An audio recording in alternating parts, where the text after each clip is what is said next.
Good evening, councillors, staff, ladies and gentlemen. I declare this briefing session open at 6:30 p.m. The proceedings of the briefing session are electronically recorded in accordance with the council's recording and live streaming of council meetings council policy, except for matters of a confidential nature. The guide for determining those matters of a confidential nature shall be in accordance with the Local Government Act 1995. Please note, briefing sessions are audio recorded and audio live streamed only in accordance with the council's policy. Recordings will also be made available on the city's website following the meeting. The official record of the meeting will be the written minutes kept in accordance with the Local Government Act 1995 and any relevant regulations. Members of the public gallery are reminded it is a requirement under the Meeting Procedures Local Law 2013 to act in a courteous and respectful manner when in the council chamber. You are asked to show respect to anyone who is exercising their right to ask questions of the council and/or deliver public statements. I ask that respect extend to such people wherever they are on city premises while waiting for or having taken their opportunity to ask questions or deliver a public statement. Under the local law, a person must not create a disturbance by interrupting or interfering with the orderly conduct of proceedings. This includes expressing approval or dissent or conversing or by any other means. Using personal electronic recording devices to record anyone or the meeting is also prohibited under the city's local law. I would also like to remind elected members of the public. I would also like to remind elected members and members of the public to show proper respect to the city's elected members and staff during these proceedings. The next item of business is declarations of interest. Do any councillors or staff have declarations on any item of tonight's agenda? I'll go through the written declarations I've received in advance, and then I'll go to anyone else.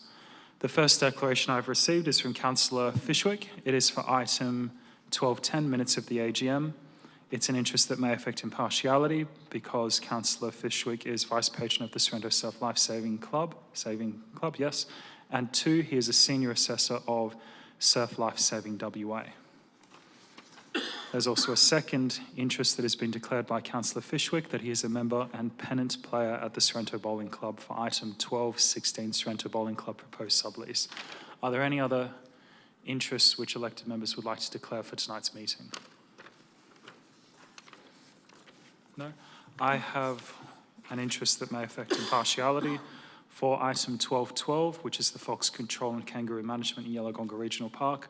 My sister is the secretary of the Friends of Yellowgonga, and I am a member, and the Friends of Yellowgonga administers the grant for fox control. Any final declarations that need to be made? Thank you, Mr. Mayor. I put one through a couple of days ago. Yeah, sorry, I've just received it then. Thank you. I have an interest that may affect impartiality from Councillor Mercer. It's that some of the people who moved or seconded motions at the AGM are known to her. Thank you. We then move on to the deputation part of tonight's agenda. There are a set rules for deputations, and we have received 7 for tonight's meeting. Deputation requests are to be made in writing and addressed to the Mayor. There's a period of time of up to 8.5 minutes, which has been set aside for each deputation tonight. Deputations shall not exceed 5 persons in number, and only 3 of those persons shall be at liberty to address elected members and respond to questions the elected members may have. So moving then to the first deputation, which is on tonight's agenda. That will be Robert Bickford and Travis Midgett on item 1212, the petition relating to main roads, WA selected location of noise wall along Twickenham Drive, Kingsley. If you'd like to come forward and begin your presentation when you're ready. Yep. Sorry, do we have the microphone on?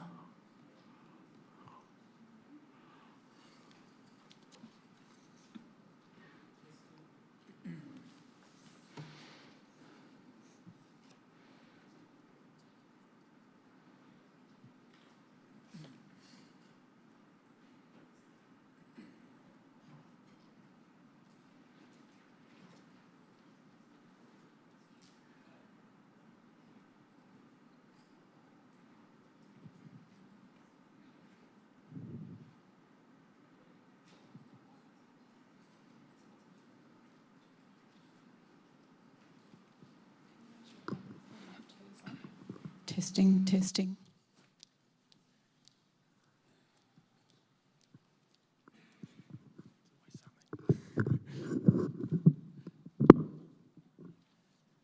Thank you. So I'm Travis Meert from Drayton Greenway. Good evening, Mayor and Councillors.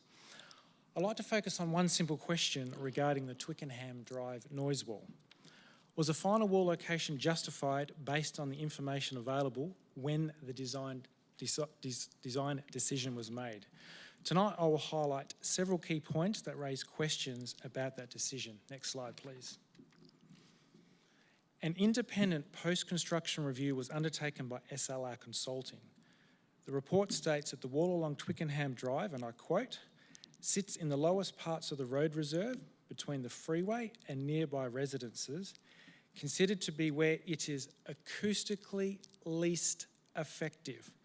The author of this review holds a PhD and is a WA Registrar of the Australian Acoustical Society.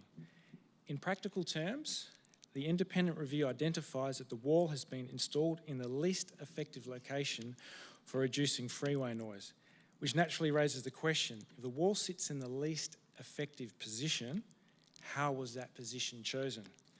Next slide, please.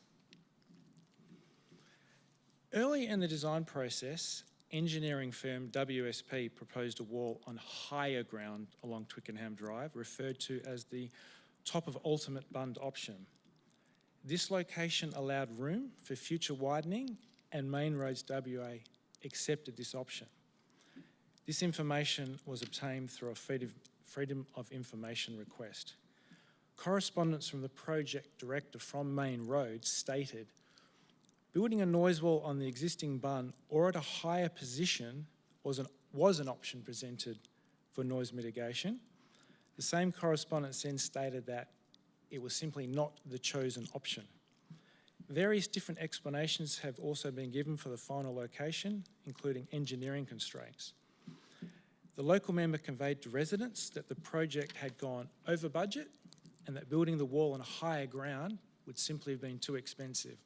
However, in a ministerial briefing, Main Roads later stated that the final design was not based on cost reductions. This change in location, together with the differing explanations provided, raises reasonable questions about how the final location decision was reached. I should also note that the city's understanding is that a higher wall location along Twickenham Drive, allowing for future freeway widening, was indeed possible. Next slide, please. The final two pre-construction noise reports prepared for the project used very different information. The replaced report used newer traffic noise data, including monitoring south of Hepburn Avenue, and had 7 monitoring locations. However, this report was replaced with one used for the final design that only had 4 monitoring locations, used older data, and contained a monitoring data gap south of Hepburn Avenue, yet that is the report that was used to design all 5.5 kilometres of noise walls. So that means the final design was relied on a report with almost half the number of monitoring locations, yet it was used to design the entire 5.5 kilometres of noise walls. Internal Main Roads correspondence notes that this change in report resulted in noise wall heights being reduced by 1 metre for more than half of the entire project. No independent acoustic consultant was ever engaged to determine which of the 2 reports was the most appropriate to rely upon. Next slide, please. This is just a summary, and for the sake of time, just please skip to the next one. The city's report notes that it does not have the authority to investigate the decision-making of a state government agency. However, the issues discussed tonight raise questions about the decision-making process and the information relied upon for a major public infrastructure project that actually has affected the residents of the city. The Office of the you have to read this. This is a drink. I can get a drink. The Office of the Auditor General conducts audit.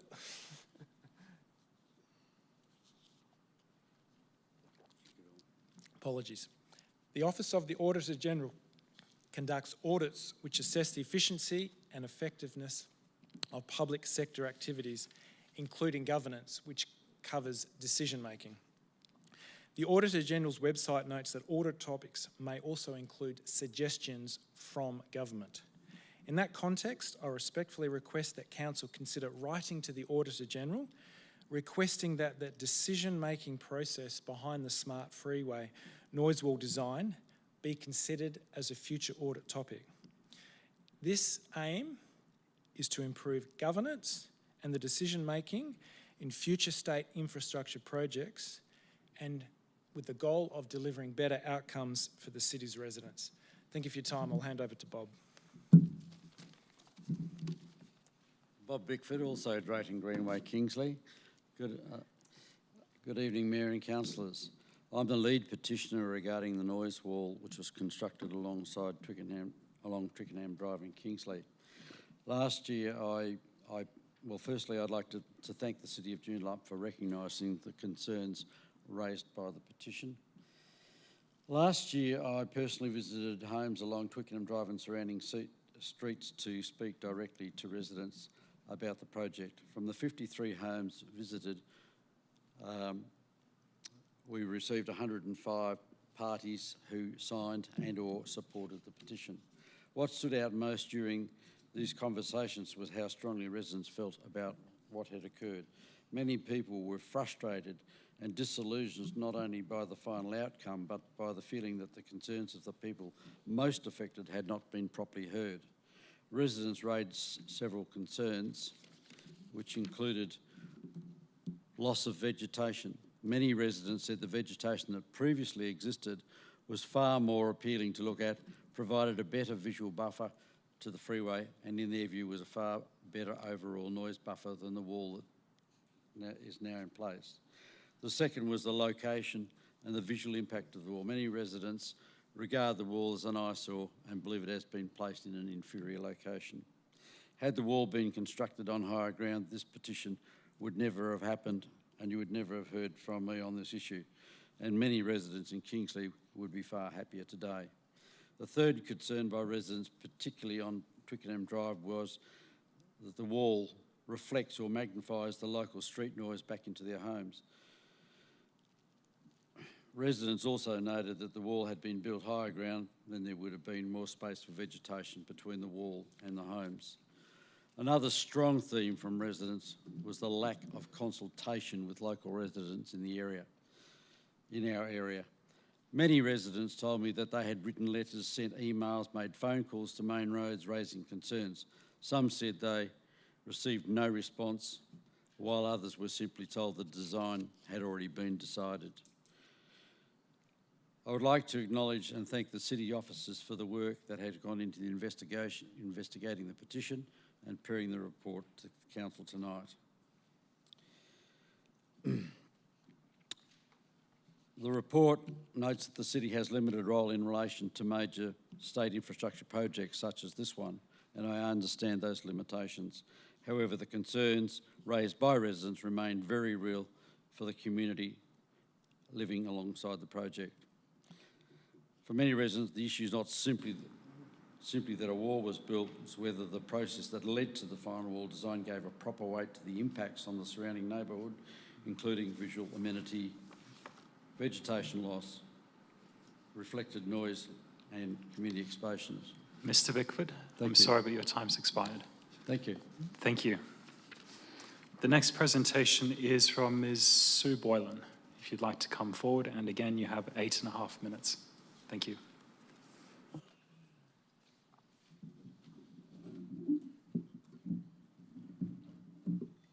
Is there a PowerPoint? Oh, there we are. Thank you. Thank you, Mayor and Councillors, for this opportunity to request that undertaking yet another feasibility study into the viability of an artificial surf reef at Mullaloo Beach should not be approved. First, it's important to clarify the purpose of this artificial reef proposal. There are several different reasons why a government or council might bankroll an artificial reef. The three main reasons are to mitigate beach erosion, to encourage the return of sea life, or to provide a consistent wave for surfing. However, rarely does one artificial reef do all three. I quote from a company that builds all three types of reefs, amongst other coastal structures, and one that did build the narrow neck artificial reef on the Gold Coast, mentioned in the latest feasibility study. This company have themselves done extensive reviews on the successes and failures of several artificial reefs, both in Australia and around the world. Next slide. Here's what they say. Artificial surf reefs designed by specialist coastal engineering companies aim to enhance wave quality by shaping surfable waves, improving wave face cleanliness and extending ride length. While they often thought to offer coastal protection by reducing wave energy and minimising beach erosion, in practice, surf reefs rarely achieve both objectives effectively. They go on to clarify, a surf reef requires careful attention to the placement and geometry of a reef's crest, which must be carefully angled towards the beach to ensure wave break in a way that's optimal for surfing. In contrast, coastal protection reefs can be more straightforward, often taking the form of submerged breakwaters designed to reduce wave energy and prevent beach erosion. The Council needs to be very clear that this proposal is for a surfing-only reef, and with that comes ramifications for effectiveness, cost, the environment and usage. Next slide, please. The success of a surf-only reef is not guaranteed. An artificial reef attempting to satisfy multiple goals is rarely successful. A reef built for coastal stabilisation, such as Narrow Neck, succeeded in its goal, but surfing is limited to specific conditions. Palm Beach Surf Break, built specifically for surfing, has also been a success, but offers little protection for the environment. Cable Reef Perth was deemed a failure, and Banbury Beach was not able to function. Next slide. The cost of a surf-only reef is an extremely expensive item and far more costly than a coastal protection reef. In the latest feasibility study, this proposal is costed between $15 and $24 million, depending on which of the four options that are chosen. Next slide, please. There is also the ongoing maintenance costs for the Council, such as structural inspections and repairs, sand management, debris removal, environmental monitoring and safety inspections. And the big one for the Council, risk. It comes down to who is responsible for it. Many councils are not prepared to take on the ongoing costs of maintenance and underwriting the risks if someone is injured. Next slide. Mullaloo Beach is already under significant pressure from the new development at Ocean Reef. We are yet to see the full extent of the impact of that structure, but we are already seeing changes such as unusually shallow water and several algal blooms. To add another significant structure along this beach, when we still don't know how this beach will change because of the ongoing development at Ocean Reef, is a risky proposition. Mullaloo has seagrass meadows, which are pivotal in keeping erosion at bay. We have already lost seagrass due to the Ocean Reef Marina, and any more loss should not be tolerated. If this is to be a tourist destination, as suggested by the proponents, then there will be a need to construct access paths, parking and toilets. It is highly likely users will traipse through the dunes to reach this surf break, as evidenced by the report done on Cable Reef Perth, where it was observed that significant dune erosion occurred due to access issues that caused surfers to walk down the front of the cliffs. The Albany Surf Reef, mentioned by proponents as a success, also built shoreline amenities to support the reef, such as a new seawall, boardwalk, timber decking, benches and concrete paths. And it's clear by many anecdotal comments that this beach is already starting to see the negative effects from this man-made structure. This is not just a case of a few bulldozers coming in and dropping some concrete. This is a major build that will affect the pristine nature and expanse of Mullaloo Beach and the many users of it. Next slide, please. This is clearly indicated by both feasibility studies. It is false to claim that an artificial reef designed specifically for surfing is also going to be environmental beneficially, or that it's not going to create environmental impacts for Mullaloo Beach. We know this by the environmental rigours that other surf reefs have had to go through, and the 2019 feasibility study, which deemed the risk to the environment was too great. Next slide. Make no mistake, this is a leisure build for a specific group of people, surfers. In fact, in this latest feasibility study, it specifically outlines that the parameters of the report is in regards to only the loss of 3 surf breaks to the 200 members of the Mullaloo Board Riding Club, with input from Surfing WA. It also outlines the existence of 3 surf breaks south of the marina still in use by surfers. And there are regular surfers in various lagoons north of the Ocean Reef Marina. This is not a case of no surfable waves for the surfing community in this area, but more about a desire for a consistent wave of a certain size for experienced surfers. The suggestion that this artificial reef can be used for other activities is unrealistic. Its purpose is singular: surfing. The motion put forward at the AGM pertains to the council paying for another feasibility study costing $240,000. It needs to be noticed that two have already been done before with very different parameters. The 2019 study concluded it was not feasible to build an artificial surf reef, primarily based on environmental grounds and the likelihood of it being a failure. The 223 feasibility study concluded it would be feasible on the grounds of the loss of 3 surf breaks to the surfing community and compensation for that loss. Next slide, please. What should have been considered and was not in this latest pre-feasibility report is the usage of Joondalup Beach by walkers, swimmers, picnics, exercise, schools, sporting club, kite surfers, to just name a few. My great concern is the council embarking again on doing the groundwork on a coastal project, knowing full well they do not have the funds to build it. Like the Ocean Reef Marina, the ratepayers through the council spent millions on designs and reports. It was then handed over to Development WA, and what we now have are features that clearly were a no-go in the initial consultation. And looking at the high-rise developments in Sorrento and Hillary's, we are at real risk of an outside developer designing something that nobody wants. Similarly, anyone who's spending $24 million on a surf reef at Joondalup Beach is going to want a far greater return for their money than a reef alone will bring. What are we getting ourselves into by even initiating this journey? To spend another $240,000 on a feasibility study, and considering the economic climate we are now in, would be reckless. The Joondalup Council is facing many financial challenges, and all the while trying to reduce the burden on ratepayers. This seems a luxury spend for a project that the city will not control. I'm sorry that the board riders lost their surf reef, more for the loss of the reefs themselves, to be fair, but it was a tragic loss to all who enjoyed the natural features that were once present at the ocean reef. Several proponents of the move forward on an artificial reef stated at the AGM that the artificial reef was promised in compensation for the loss of recreational space. I would say there were a lot of promises made in relation to the Ocean Reef Marina and on many fronts by those who did not have the authority to issue those promises. I cannot see anywhere that Development WA, who are developing the Ocean Reef Marina, promised to compensate anybody for the loss of the natural environment. Trying to replace what has been lost with an artificial reef that could well create the loss of even more natural recreational space is not something we should be facilitating. If there is a spare $240,000 lying around in the budget, I think overwhelmingly the ratepayers would rather see that used to support our coastline in its entirety. I request that the council do not commission another feasibility study or request that the government step on board. There are more important projects needing funding to future-proof our coastline. Thank you. Thank you. We have time for 1 or 2 questions, if anyone has a question for Ms. Boylan. I do have one for you, if that's all right. I saw one in one of your pictures. You said about there being a surf break north of the marina. Mm-hmm. So that doesn't seem to be included in your report, in the report from the consultant. No, so the picture that you saw on there was pictures taken by residents watching people surf to the north. There's lagoons, and that picture there was taken by a resident watching a surf surf north. All right, thank you. The next group that we have for presenting is Ms. Suzanne Apps, Teresa Ritchie, and Daniel Biggs, if you'd like to come forward. So this is on item 1210, minutes of the AGM, motion 9 relating to Woodvale.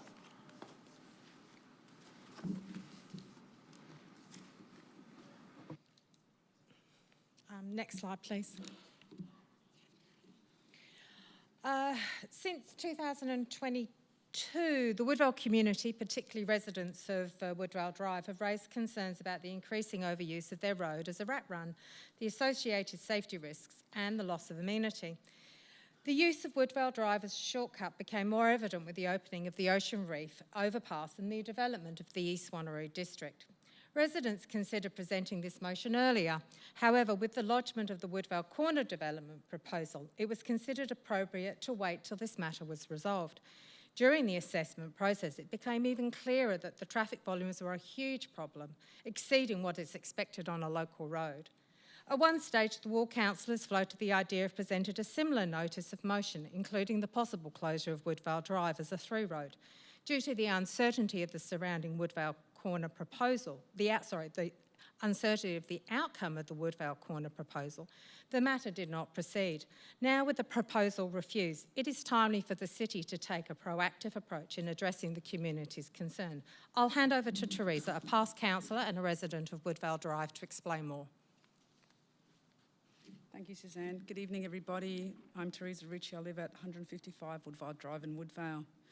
Next slide, please. My slides will start from number 3 to number 7. Woodvale Drive was built and designed as a local distributor road to accommodate volumes of up to 6,000 vehicles per day. The road connects users from their access roads to higher order roads that is for local traffic with a start or a finish point in the suburb. The intended function of a local distributor road is to service the local residents and discourage through traffic and discourage use by trucks. This is clear in the description of main roads hierarchy criteria as indicated by slide 3. Next slide, please. As a resident of Woodvale who has resided on Woodvale Drive for 25 years, I know that this is not occurring, and to date there is no tangible action being taken to discourage this use. The city has chosen not to provide any road traffic data. Traffic review that was petitioned back in 2022 has never been released. The city states they are monitoring the road and that it works well, but by whose standards?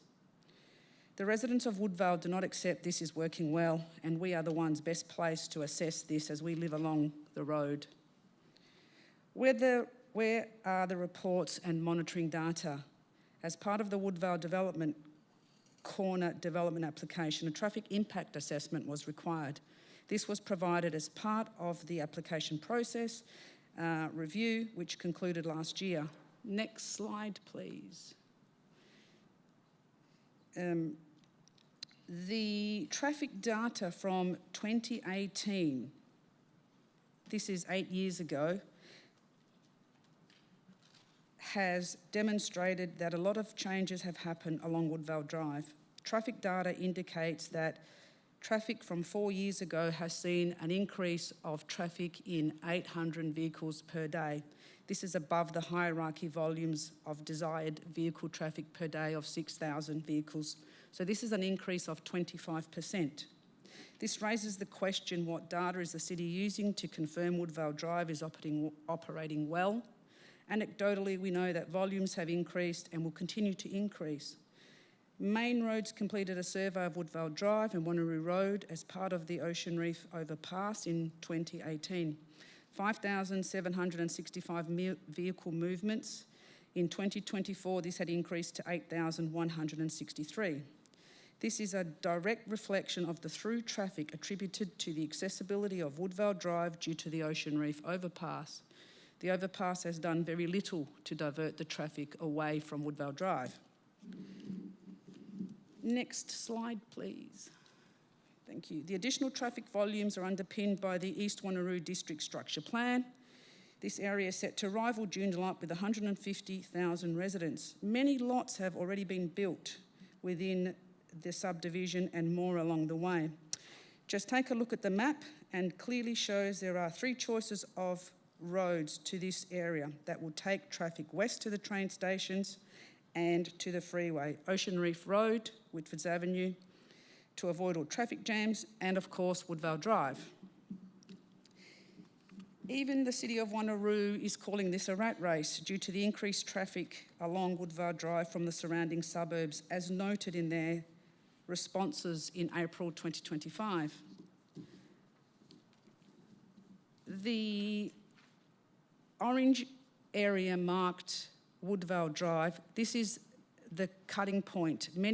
This point cuts off many minutes of people's commute. It helps avoid accident spots, traffic jams, and even GPS still provides this as the quickest accessible route to access Whitford's train station through from Wanneroo Road. Next slide, please.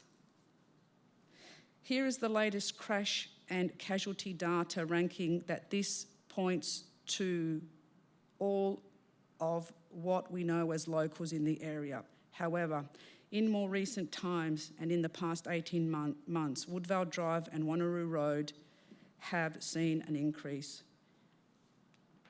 Thank you for your time. I would now like to hand over to Daniel.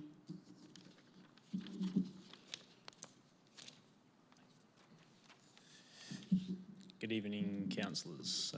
My slides will be slide 8 to slide 9, so if you could, thank you.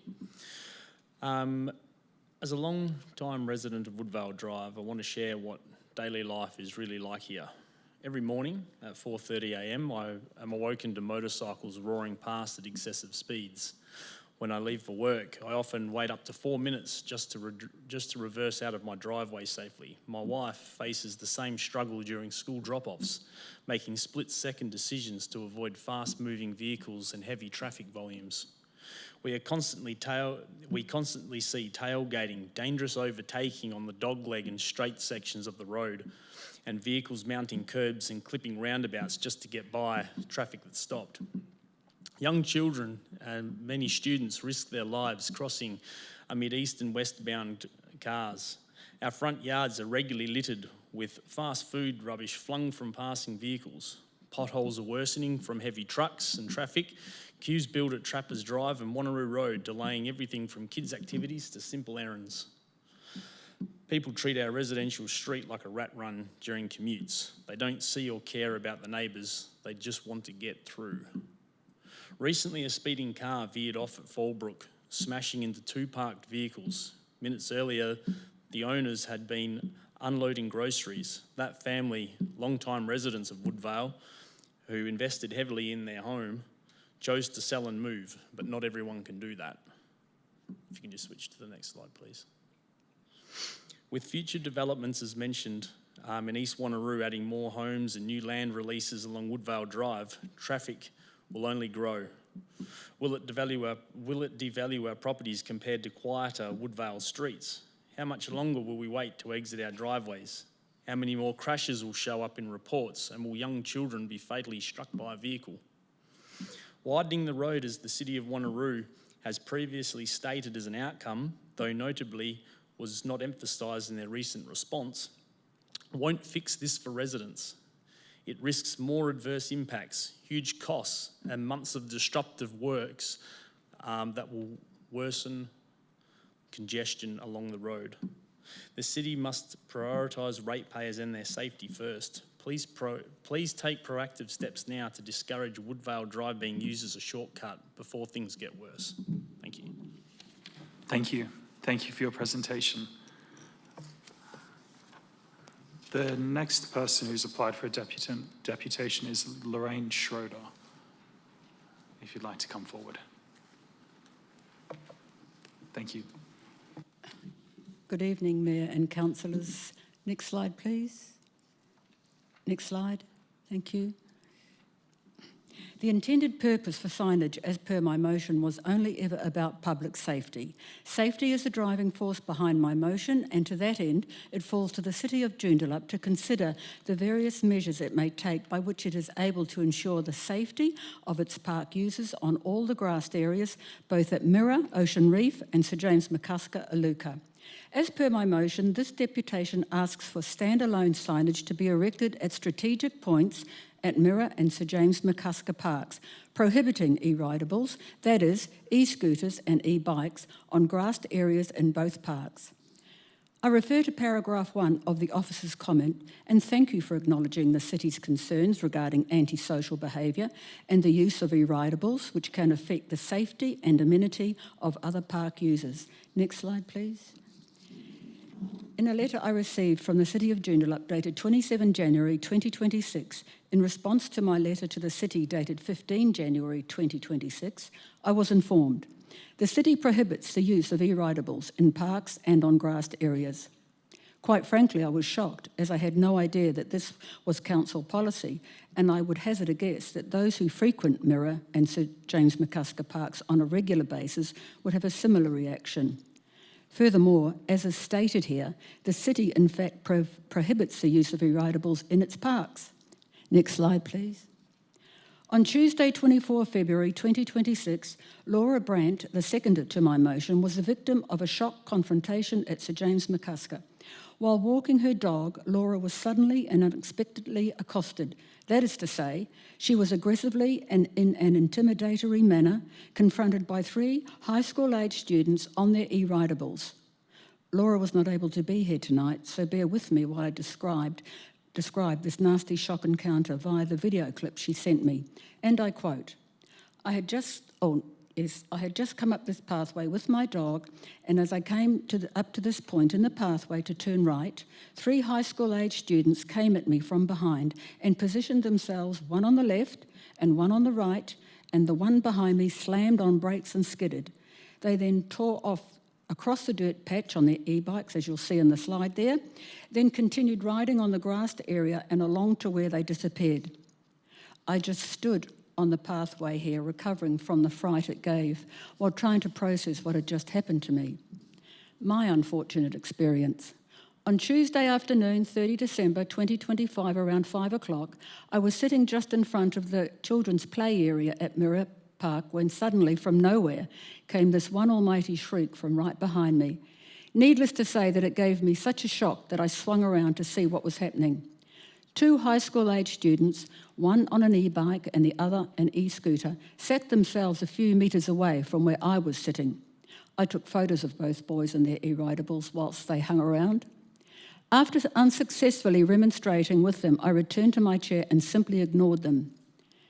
In no less than 3 minutes, the same youth came up from behind me and once again, violating my personal space, continued his harassment of me by letting out another loud shriek. Then together they sped off on their e-ridables across the grass, heading towards Mirror Place. As a resident of Ocean Reef, having lived here for some 25 years and a regular user of the park, I have never ever been confronted with such reprehensible behaviour until the advent of riders on their e-ridables. Next slide, please. I would like to draw your attention to Officer's number 2 recommendation, that the city's ability to enforce the use of e-ridables is limited, with enforcement of dangerous or unlawful behaviour resting primarily with the WA Police. My intention in drafting this motion was never about enforcement. I am not asking for enforcement, and therefore number 2 is totally irrelevant. Next slide, please. The wording on this sign that the city erect makes it quite clear that the reason for it is all about the public's safety in informing dog owners where their pets are not permitted. Next slide, please. I would like to draw your attention to Officer's number 4 recommendation, requests the Chief Executive Officer to review the existing advisory signage at the Mirror Park skate facility to ensure it remains clear, relevant and reflective of current usage conditions. Next slide, please. May I point out that the officer is referring to the skate park sign and as such has absolutely nothing to do with e-ridables. This sign is for the benefit and information of users of the skate park at Mirror. Riders of e-scooters and e-bikes are not permitted to use a skate park facility at all. Again, my motion has everything to do with riders of e-bikes and e-scooters riding on the grassed areas in our 2 parks, causing anxiety and mental distress to members of an unsuspecting public whom, at whim, these disrespectful riders choose to harass, intimidate, frighten, engage in disrespectful verbal exchanges and the like. It is simply a standalone sign. I am not advocating for an add-on to an already existing information sign which is specifically for skate park users. We must ask ourselves, what are we coming to as a community that such rampant, abusive and reckless behaviour is seemingly allowed to continue unabated? Those who frequently use Mirror and Sir James McCusker parks simply shake heads in disgust and disbelief that such an abuse of acceptable community standards is allowed to continue unaddressed. The policy of the City of Joondalup is nowhere to be seen. It is not everyday public knowledge. Now, with a spate of such attacks on park users by high school age youths who have nothing better to do than to harass and violate the rights of park users, this wanton disregard for acceptable community standards must be reined in. Next slide, please. So all I'm requesting is that the city erect 2 standalone signs strategically placed in Mirror Park and 2 in Sir James McCusker to look something like this. What price is the city willing to put on the public's safety? The placing of 2 standalone signs in each park must be beyond dollars and cents. It costs what it costs. The information on this signage, as far as my motion is concerned, is not only for the riders of e-ridables, but more particularly it is to empower, to benefit and to inform our responsible residents and ratepayers who live in Ocean Reef and Iluka and who are frequent users of our 2 parks. Next slide, please. I strongly believe that such signage acts as a very necessary and effective line of communication in informing the residents and ratepayers and public at large what the city's policy is for e-ridables. I believe it sends a very strong, encouraging and positive message from the City of Joondalup to all users at Mirror and Sir James McCusker parks that they may continue to enjoy the use of both parks, knowing that they may safely picnic in the park, may safely play recreational games, may safely walk their dogs, may safely engage in fitness activities, or be able to safely sit in either of our 2 parks and enjoy and feel part of a community without fear of harassment or intimidating antisocial behaviour such as I and Laura have personally experienced. Thank you. Thank you, Ms. Schroeder. We've got time for 1 or 2 questions. Are there any questions from the council? Councillor Hutton. Yeah, thank you, and thank you for the presentation. It's a big issue, I agree with you. Just in terms of the announcement today from the state government around about e-ridable legislation, I'm wondering if you've reviewed that, particularly around the dismount zones, so zones where you can't ride an e-scooter. Would you like to basically see those dismount zones be applied to parks like this? Would that be correct? Sorry, I didn't quite understand just the accent. Sorry. In summary, the state government made a new announcement today Right. about dismount zones. Right. So basically zones where you have to come off the e-scooter. Would you be happy with those types of regulations? So not to say no e-scooters, but to say you can't ride the e-scooter physically and you must dismount from the e-scooter. Yeah, dismount, okay. But I'll need to read that for myself too. Yeah, That's have a fine. look. It was a new announcement today, so have a read with it. Good. Okay. That's all right. Thank you. That's all the time. Good. Thank you for your presentation. The next group which we have tonight is Deputation Group 5. So that's Faye Gilbert, Chris White, and Greg Hinchcliffe. Sorry, it's Chris Lewis. I thought it didn't look right to me. I was going to say, Mr Mayor, if it gives me a free licence, I'll stay under Chris White. Good evening, Mayor, councillors. Thank you for the opportunity to speak. My name is Chris Lewis, a resident of Callaroo for 20 years. Also speaking is Greg Hinchcliffe, another resident that will be greatly impacted by the North Shore Treatment Program. Faye Gilbert joins us as the chairperson of the Callaroo Resident Association.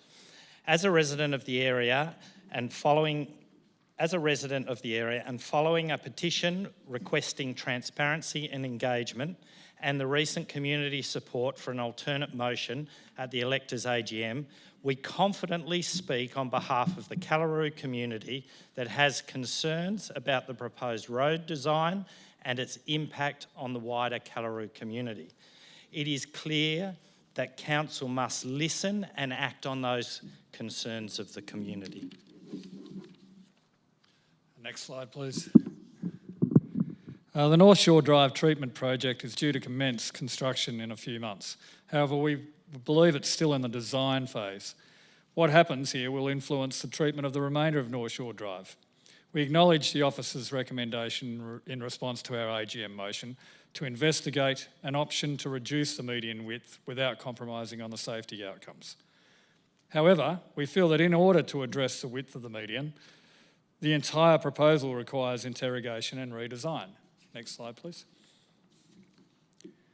We're here to oppose the current design as the community feels it is excessive for a Distributor B road, is inconsistent with other adjoining Distributor B roads, does not fully address safety concerns or improve driver behaviour, undermines key projects within the city's climate change plan and imposes additional financial impost on ratepayers, ultimately having a negative impact on North Shore Drive and diminishing the character of Callaroo. Next slide, please. We've been discussing how to move forward and have considered an alternative motion to the officer's recommendation, addressing the issues and working with the community most impacted. Faye? Thank you. Following a cyclist's fatal accident caused by an inexperienced, reckless driver, this project was presented as a singular option in 2023 without consultation with the community.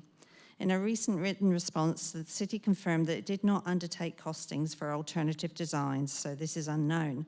The community became aware of the proposal in late October 2025 and raised concerns at our association's AGM. A petition was completed within weeks, asking for transparency with over 100 residents signing on short notice, asking to be involved in how this proposal will impact their area. There is a lot of interest from the most impacted community members, and recently a motion was accepted at the electors' AGM. The community deserves the full scope of the works disclosed, debated, and the opportunity to influence better design outcomes for North Shore Drive, addressing safety concerns, reducing impost on ratepayers, and preserving the redundant road reserve as a public open space reflecting its actual use. Greg, this next slide, please. The right-hand turn slip lane that is proposed to improve flow to access the existing North Shore car park, unless controlled though, has the potential for hazard as turning traffic has to give way to oncoming traffic before crossing. Likewise, exiting traffic must give way to oncoming northbound traffic on the crest of a hill. Consideration also needs to be given to the pedestrians and cyclists moving through the car park to access the coastal path. There is no direct line or pedestrian footpath to the dual-purpose coastal path currently or as part of the plan. We feel a small roundabout would be a better alternative. It slows traffic in both directions, provides a more controlled entry and exit. We know from Oceanside Promenade that this can be achieved as a single-lane roundabout on a distributor B road. A roundabout at North Shore Ave is acceptable, but residents have concerns with width, size and loss of trees. The diameter should be reduced to preserve mature canopy trees. Again, we know this can work as it does along Oceanside Prom. It also aligns with the climate change plan. Next slide, please. The proposed plan replaces single lanes with single lanes and an excessively wide median island, including 5 pedestrian crossings. Pedestrian refuge can be met with a much narrower or strategically placed island that costs less in both construction and ongoing maintenance. A low impact and less costly road treatment also enables the city to support its case for a reduction of the speed limit to 60 kilometres per hour. The bus stops near the entry exit and impacts of frequent bus stopping don't seem to have been considered, which is concerning. Next slide, please, Flo. We question the need for additional parking at an unpatrolled beach that has no public facilities or disability access. Beachgoer demand is either at Mullaloo or Whitford's, which is seasonal. The existing car park is rarely full, and the greatest demand is for the mobile coffee van that could up and leave tomorrow. The logic of an additional car park at this location doesn't stack up. Beachgoers need to cross at a black spot, walk over 1 kilometre to facilities at Mullaloo, walking past the plentiful informal verge parking at Merrifield. It won't happen. So it leaves reasoning for a new car park for the North Shore Club at the expense of the ratepayer, all while tarmacking the open space, creating another heat island on the crest of a hill and creating another safety issue for exiting traffic. It's not to mention concerns about antisocial behaviour, additional noise, lighting from the car park so close to homes. The current design forces northbound traffic to exit left, travelling south before using the Whitford's roundabout to double back and travel north, a round trip of 750 metres. Where is the impact study to understand the additional use on Whitford's Avenue roundabout, and how does it align with the city's climate change objectives, forcing extra travel? Next slide, please. The addition of a car park where public demand is low, removes amenity and negatively impacts residents doesn't make sense. You'll never accommodate all parking requirements for events. Better to manage informal street and verge parking well. The city said that the new parking was for destinations such as the North Shore Club. The community asks, as the North Shore owns a large amount of land, as shown here, and have $2.4 million redevelopment grant, why not use some of that? The community asked that as the proposed car park is not included in the black spot funding, as its location is very close to homes with the exit on the crest of a hill, and considering the famous song warning us about paving over paradise to put up a parking lot, we feel this part of the project should be withdrawn from the design and reconsidered. Next slide, please. North Shore Drive is a link between Mullaloo and Whitfords Avenue, forming part of the coastal tourist drive. The road reserve in question has been used as public amenity for the last 40 plus years. Residents would like this preserved and our green environment protected. To replace it with a wide road and an even wider median strip that cannot be used is, in our opinion, a poor planning outcome for the community. The current design is excessive for a Distributor B road, and we know from Oceanside Prom that both coastal aesthetic, connectivity and safety issues can be addressed with narrow, strategically placed islands and roundabouts. We also believe a better design will align with the city's climate plan and enhance the tourist drive, a design that would complement the adjoining Oceanside Prom rather than continue the harsh aesthetic of Whitfords Avenue. Next slide, please. We would ask Council to listen to the ratepayers who live in this area, who have local knowledge, and consider the alternatives that still meets the objectives. Sorry, Mr. Lewis, your time's expired for the presentation. There's only one chance to get it right. Thank you. Thank you. The next deputation we have is from, apologies if I get the last name wrong, Joanne Grode. Young? Whenever you're ready. Joanne Grode, Wakatipu Way in Joondalup. Good evening, Mayor and Councillors. My deputation is on the minutes of the Annual General Meeting of Electors Motion 8. Next slide, please. I would like to talk about Motion 8, which requests the City provide refreshments for future Annual General Meeting of Electors to enhance participation and to create a welcoming atmosphere. Next slide, please. Let's look at the benefits of providing refreshments for future AGMs. It enhances participation and fosters a sense of community. It allows for informal interactions amongst attendees, promoting discussion and networking before or after the meeting. This is an opportunity for residents and ratepayers to mingle with the councillors to improve engagement level. The vast majority of residents are not educated on council matters, from who their councillors are to what their councillors actually do for them. Providing food and drinks creates a welcoming atmosphere and enables people to feel more comfortable and relaxed before a potentially long meeting. A lot of people are nervous about speaking at council meetings. This would help reduce their anxiety level.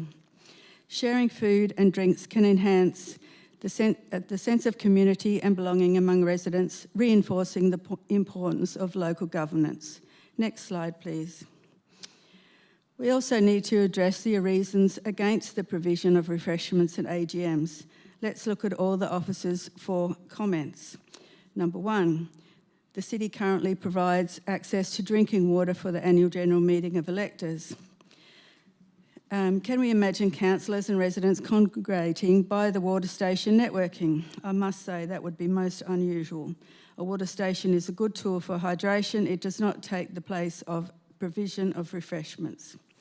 Comment number two. If council is of the mind to provide additional refreshments, it is suggested that it will be limited to tea and coffee only to limit the impact on budget and staff resourcing. We asked the question about the catering cost of providing refreshments for the August council meeting. 107 members of the public were present. Most of them were students, some teachers, residents, including staff members and elected members. The answer we got was $950, and that amount included the staff time, and that makes it about $9 a head. We had 130 people at the electors meeting in January, so the $200, which is quoted actually below in the next comment, to look after 130 attendees. Note that we have more attendance at the AGM than the August Council meeting with school groups. And just to stress the fact that as ratepayers, we're receiving lesser treatment than those non-ratepayers. Comment number 3. Officers' comments estimated that an unstaffed tea or coffee station would cost approximately $200 plus 2.5 hours of staff time to set up, pack it up and clean up. My seconder of the motion has discussed this with her amazing ward councillor, Mercer, who actually wants to volunteer to man the tea and coffee station and save staff time. This is actually addressed another issue in the next comment, number 4. The annual general meeting of electors is an important event and does take a significant amount of staff resources to prepare for the meeting.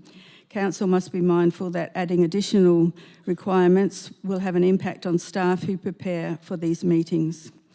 Given that councillors are not required to debate or vote for most part of the AGM, they have more free time to join Councillor Mercer as volunteers to assist or take time over from hospitality staff if they wish to.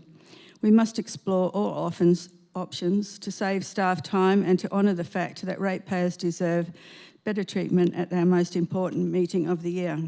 Next slide, please.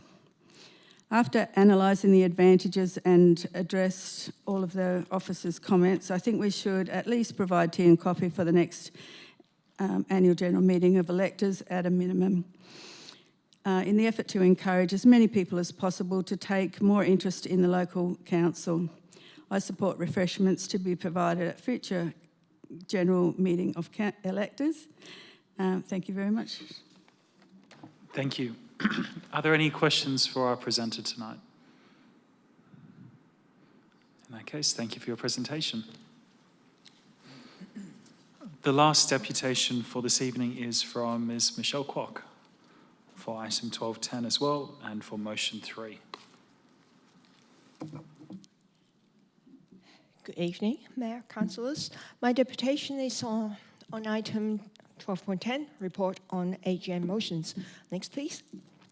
Motion 3 is asking the city to publish the full version of all petitions, including all wording and supporting documents, while excluding personal details of all petitioners, and to include those full petition documents as attachments to provide context and reasons for the petition. Next, please. This is an image of a hard copy of the city's petitions of electors form. It consists of 3 parts. Part 1 in the box where you state your request for the course of action. Part 2, the lead petitioner's contact details. Part 3, details and signatories of all the petitioners. The city also has a platform to create e-petitions. Next, please. The motion asks to exclude personal details of all petitioners. We are only interested in the wording shown in that box. Next, please. This petition came to council nearly 2 years ago. What we see is the full wording. It was asking the council to put a stop order on this 5-story tower. It gave reasons concerning health and safety, environmental impact, impact on aesthetic and property value, as well as the lack of community consultation. The petition also provides the applicable acts and policies as aids to achieve the result. Next, please. However, currently, the city only published the summarized version, which is the request for a course of action without stating the reasons or the supporting legislative framework in this case. Councillors are provided with a full wording, redacted version, for decision-making purposes. We are asking the city to publish the full version of the wording to give context and to provide clarity to the petition. Next, please. I would like to thank city officers for providing an analysis of other WA local governments to ascertain whether the full wording or summary of a petition is included in the council agenda minutes, and whether any supporting documents are included as part of the petitions in the council agenda's minutes. Of the metropolitan local governments benchmarked and defined as cities. 7 include the full wording of the petition, and 7 include a summary of the petition wording. Only 1 local government, City of Swan, includes the petition documents. Let's take a look at petition rules for the Parliament of Australia. Next, please. The first rule, top of the list, is to give a reason. Next, please. Your petition must give a reason for why you are making the request, which provides information to help people to understand what you are asking for and why. Your petition reason must not include URLs or attachments. Next, please. Looking at petition for the Parliament of Western Australia, it mentions that petitions are an ancient mechanism whereby the public can formally bring to the attention of the Parliament a grievance and request a remedy. It also states that a petition will not have letters, affidavits, or other documents attached to it. Next, please. In order to illustrate my point further, I'm tabling this petition requesting Council to approve extra allowances for my ward councillor in the month of December 2025, January and February 2026. To everyone sitting on that side of the chamber, you may guess the reason behind the request. For people in the audience and the 173,469 residents of the city, if they see this petition, they would say, where's the justification for that? Why is this councillor getting special treatment? It's unfair to all the other councillors. Without supplying reasons, it can look unreasonable. My other point is that if a councillor successfully moved an alternate motion, admin always asks them to provide a reason for deviating from original recommendation. This supports the argument that it's important to provide a reason or grievance in the petition. Publishing the full wording would naturally include all the reasons or grievances. This summary of my petition requesting a course of action with no reason given. It has a remedy and no grievance stated. This petition does not meet the criteria to be acceptable for state or federal parliament, and it would be rejected by both parliament. We need to lift our standard. Next, please. Hopefully, I've convinced Council to support the request to publish the full wording of all petitions in the Council agenda's minutes. In regards to the second point, after making further assessment, given the fact that if petitioners were able to include support documents as attachments, potentially one could attach hundreds of pages of peer-reviewed scientific papers when it comes to certain topics, such as the previous example on the 5G tower. This can be unmanageable and defeating the purpose of keeping it simple. As both state and federal parliament do not allow inclusion of attachments or documentations, we should follow suit, and I support the officer's recommendation as shown, and I urge Council to do so. Thank you for listening. Thank you, Ms. Kwok. Are there any questions for our presenter? No, that's all. Thank you very much. Thank you, everyone, for presenting your deputations this evening. We now move on to public question time. There is a set of procedures relating to public question time, and I request that you follow my direction at all times. You will have an opportunity to ask 2 questions, and your question should be directed to myself as chair and be asked in a polite and respectful manner. Questions asked at a briefing session must relate to a report that's listed on the briefing session agenda. We keep a register of people who wish to ask questions. The first person on that list is Mr. Greg Hinchcliffe, if you'd like to come forward and ask your questions.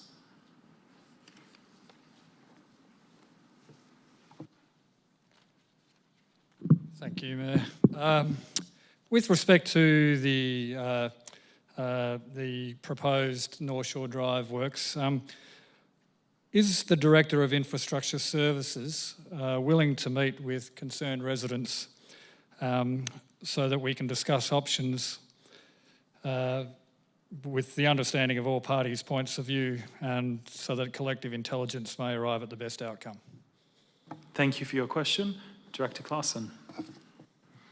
Through you, Mr. Mayor, the city is always prepared to meet with residents to get a better understanding of their concerns, and happy to make ourselves available to have a discussion with yourselves. No problem. Great. I have a second question. Is the application for the black spot funding that the City of Joondalup put in for that area in North Shore Drive, is that available for the public or ourselves to view, please?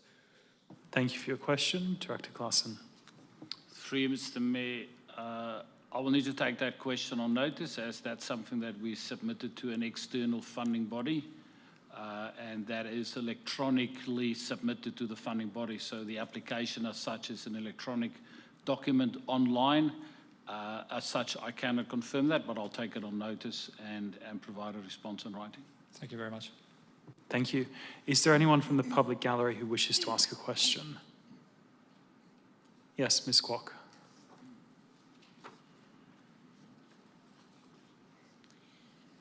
Michelle Kwok, 15 Crowthorne Ocean Reef.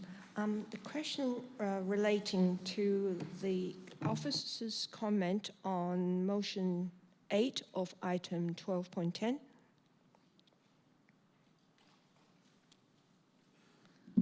Sorry, yes. It is estimated that an staffed tea and coffee station will cost approximately $200 plus 2.5 hours staff time. Can we have a breakdown of the $200 for tea and coffee, please? Thank you. I'll go to the acting CEO. Through you, Mr. Mayor, most of that would relate to staff time, so it would be the pack up and mainly in relation to cleaning of dishes, cleaning of the carpet, that sort of thing. The cost of tea and coffee would be nominal. Question two. I think I'll ask for a clarification on just that. The question was, it was $200 plus the staff time, so there was the $200 for, yeah. So we might, the acting director, if that's possible. If not, we can take it on notice. Acting director. Thank you, through you, Mr. Mayor. The cost is to supply all of the equipment required to produce the tea and coffee, so supplies as well as cups, cutlery, that kinds of thing. So it's for all of the supplies that would be required. Thank you.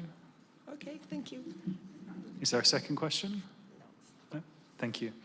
Is there anyone else from the public gallery who wishes to ask a question? No? In that case, I declare public question time closed. We then move to public statement time. There is a set of procedures relating to public statement time, and I request that you follow my direction at all times. You are able to make a statement for up to 2 minutes, and your statement must be directed to myself as chair and be polite and respectful. No questions or discussion will occur at the end of your statement, and statements made at a briefing session must relate to a report listed on the briefing session agenda. So again, similar to public question time, we keep a register of those people in advance who've requested to make a statement. So I will start at the top of that list. So I'll ask Mr. Peter McHugh. Yep, to come forward and make your statement. If you could just state your name and address for the record as well. Yes, thanks very much. Good evening, Mr. Mayor, councillors and staff. My name is Peter McHugh. I'm at 12 Duffield Grove in Careen, and I am the president of the Sorrento Bowling Club. You have listed as item 12.16 on today's agenda that the council will be considering a sublease proposal to lease one of the club's 5 greens for the playing of paddle. The proposition is properly detailed and has been well reviewed by council officers.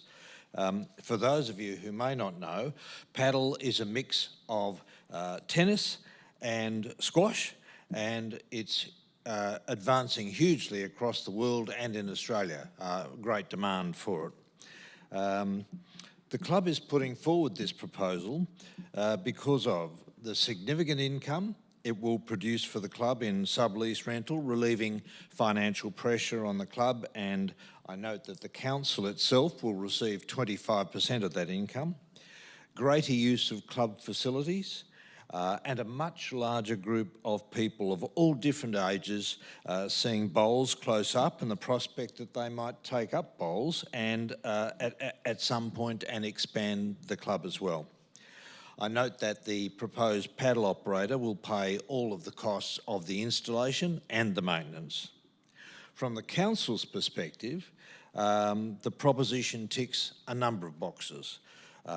It increases the usage of existing community facilities. There is a much broader age range of people engaged. It increases the types of sporting facilities offered in existing grounds. It provides income to the council without having to do any of the implementation itself. And it provides overall a greater community sporting participation. I'm pleased to note in the documentation that you have that it's recommended that Council approve the proposition. It should be of no surprise to you that I endorse that recommendation. Thank you. So thank you very much indeed. Thank you. Thank you. Thank you for your statement. The next person I'll call forward is Susan Lynch. And again, if you could just state your name and address for the record. Good evening, everybody. My name is Susan Lynch. I have resided at 145 Woodvale Drive for 31 years. In that time, I've seen so many changes, some that we have had to accept, but the road we don't accept. The traffic is just beyond me now. I've loved living in Woodvale Drive. I have a lot of friends who live there, but we have also lost a lot of friends who've moved out because they cannot stand the traffic. The cars banked up outside our house are ridiculous, and you just feel hemmed in. Our friends and relatives now reverse in because they know to back out is impossible. We witness huge trucks coming down Woodvale Drive now. We have road trains with two trailers on. We have heavy trucks coming down with these huge machinery on the back. And it's quite disconcerting if you're trying to cross the road. Nobody will stop for you. My husband's now having to be in a wheelchair, and we just have to wait and wait and wait until there's a gap. We attended the meetings at when they were deciding on this bridge, and I could see from the plans that all the traffic was going to come down Woodvale Drive. I spoke to the person in Main Roads, and he said to me, "Oh, that's not a concern." Well, he doesn't live on Woodvale Drive now. The cars won't stop for you at all. And a couple of months ago, I'm standing at the bus stop, and these Ms. little... Lynch, I'm on red light. I'm sorry to say Sorry. your time's expired. I really need to tell you this, though. If you can conclude and say one sentence. 4 children trying to cross the road to go to the primary school, and nobody would stop for them. So I put my foot in the road, and I motioned for them, "Please stop." They drove around me. And it was only one lady on the opposite side driving that stopped, which would make the others stop. I'm very sorry I went over time, Mr. Mayor. That's right. Thank you, Ms. Lynch. Tell you that. Thank you very much. Thank you for your Please, statement. I implore you to look into this for us. Thank you. Thank you. The next person on our list is Suzanne Arps. Suzanne Apps, 11 Pennant Place, Woodvale. In regard to the minutes of the AGM, motion 27, which sought the planning restrictions on certain fringe massage parlours. It's disappointing that the city's recommendation doesn't support the motion. The city states that the example from the City of Belmond is not a contemporary view of planning. However, the fact remains that that it still exists within their planning framework. When it was initiated, it must have been a necessary and relevant restriction. Maybe the use of this planning tool has over time set the tone of the expectations of how businesses should operate in the City of Belmond. The City of Wanneroo also has a listing for massage parlours in their framework. And, as I understand it, other councils consider it as part of a commercial activity, such as the City of Perth, where a development approval is required. As such, this provides a form of control. This is a vexing issue that even the state government seems unwilling to resolve, despite other states adequately providing a framework that ensures these types of businesses do not creep into our family suburbs or into our small local shopping centres. In the current market, with fewer retailers and empty shop fronts, there is a trend to seeing massage parlours appearing next to your local Baker's Delight. I'm asking the council to be proactive and to be creative with the planning framework available to them to restrict these businesses. I'm not here to solve the big problem. However, I can't personally see how anyone here can justify allowing a sexual service business to operate masquerading as a massage parlour in locations where children and adolescents frequent. Thank you. Thank you, Ms. Apps. Is there anyone else from the public gallery who wishes to make a statement tonight? Yes, if you'd like to come forward.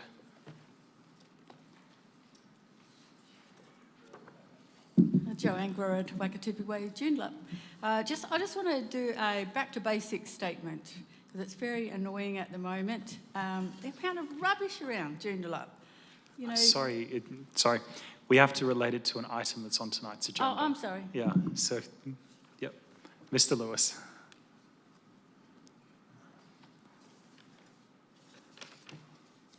Two ways to skin a cat, Mr. Mayor. But I'll be brief. Chris Lewis, obviously from Callaroo, talking in relation to the North Shore Road treatment.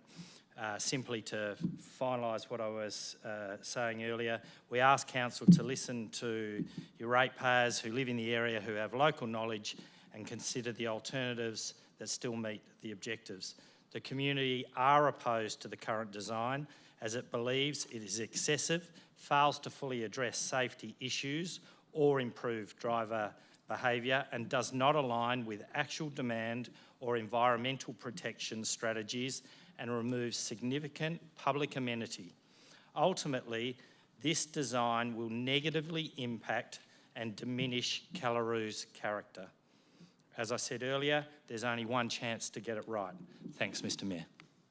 Thank you. Any final statements from the floor on an item on tonight's agenda?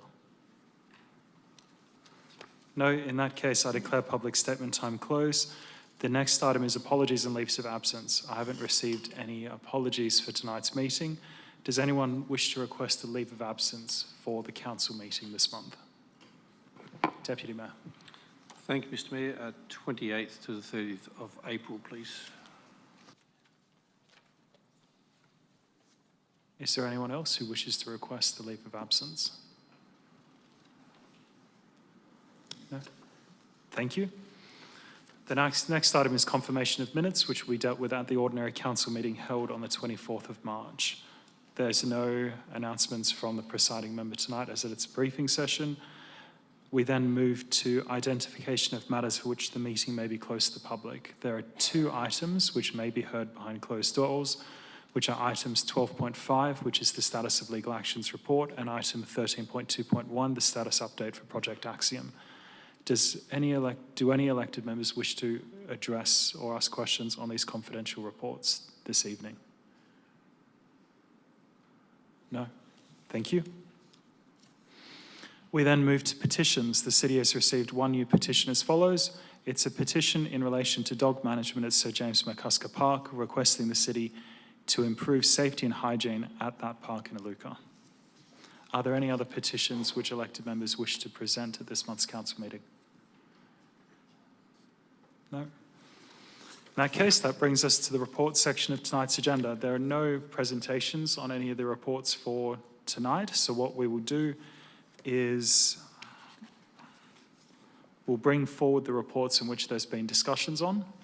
So I will probably move first with item 12.2, which is the petition relating to main roads. And so do any councillors have questions on this item? Councillor O'Neill. Thank you, Mr. Mayor. Just flagging that I will be working with the city in relation to two amendments, or whether they become an alternate, for point 6 and 7 of the council of the recommendation. Point 6 being to request the CEO to investigate into the allocation of semi-mature trees along the noise wall and the affected areas on Twickenham Drive, and other areas that can be identified as part of the 26-27 budget process. And point 7, that the CEO consider writing to the Auditor General on behalf of the residents of the City of Joondalup, encouraging the decision-making process behind the smart freeway wall to be considered as a future audit topic. Thank you. Thank you. Are there any other questions on this item for this evening? I just have one, and just a comment on, I'll also be speaking to Councillor O'Neill about the amendment, just making sure that the wording which we'll put to the OAG fits within their remits for audits, because sometimes it's more specific than individual projects. It might need to be a category of projects that we need to suggest to be audited. As far as a question, I just have a question for the Director. Did the city ever see the final reports or the initial design reports which Main Roads proposed for the sound walls? Through you, Mr. Mayor, I'll pass this along to the Manager of Planning. Manager for Planning. Thank you. Yes, the city has seen the reports that were commissioned by Main Roads. Okay. And so for those reports which we've seen by Main Roads, do we agree with their assertion that the sound wall which has been constructed, that it meets the noise reduction targets which were in the contract for, the contract for creating the sound wall? Thank you. I think there's a couple of different elements to respond to that, and certainly whilst State Planning Policy 5.4, which relates to road and rail noise, that sets some targets for noise that's associated with road and rail. The policy also recognises that in some instances it's not going to be possible to achieve those targets, and so that's when it looks at the mitigation measures and the best possible solution to those mitigation measures. In terms of whether the city agrees with those reports, we didn't analyse those reports in that context. The city's role with monitoring noise generally falls under the environmental protection noise regulations, from which road and rail noise is explicitly excluded from, and the responsibility for road and rail noise is managed through State Planning Policy 5.4, with the responsibility for monitoring and compliance resting with the transport authority that is undertaking the works, the new works or the upgrades to existing major infrastructure. Thank you. And as far as, because part of this item as well is sort of a request for advocacy as well, the contract between the state and the supplier of the sound wall, I believe that there was performance criteria in that contract about noise mitigation, which the wall was meant to provide. Do we know if they match those performance criteria, and whether then, if or if not, we should be advocating to the state? Do we know if those were met? Thank you for the question. No, our investigation didn't cover those matters. That is probably a question that's best focused towards Main Roads. Thank you. In that case, are there any other final questions on item 12.2? No? In that case, we'll move next to We'll move to item 1216, which is the Sorrento Bowling Club sublease, because we have a member of the public who's made a statement about that, and the items from the AGM are going to take quite an extended time to go through. So if we can move to item 1216, are there any questions on item 1216?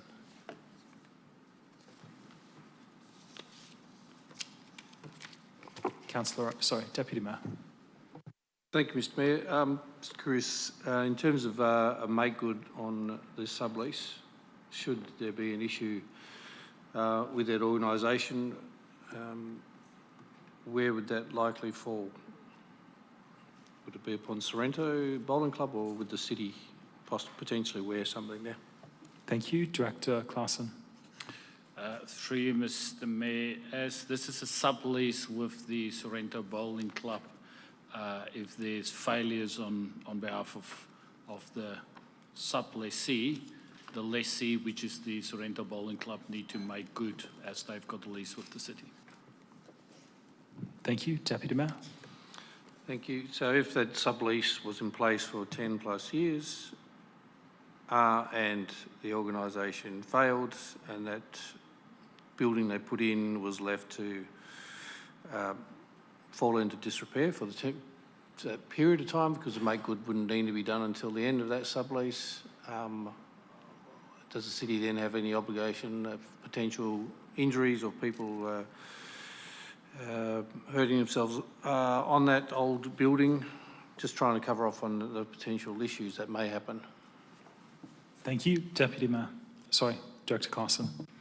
Thank you, Mr Mayor, and through you, the head lessee is responsible for the maintenance of the grounds and the infrastructure on the grounds. That's not city owned, except where we were responsible for some structural maintenance on the building they lease itself.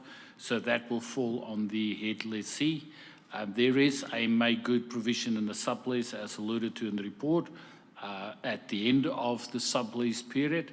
But I note that you are referring to a failure of the sublessee during that period of time. So that will then fall onto the head lessee. Deputy Mayor. Last one, if I could please, the 25% of the rent, would that be locked in for the entire period? So if there is a fallover, is that still payable under the sublease or under the lease arrangement to the city? Director. I'll take the question on notice through you, Mr Mayor. However, what I can say is that the 25%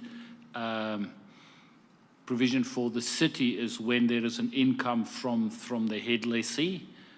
If that fall over, they will not be required to pay that unless they lease that to someone else.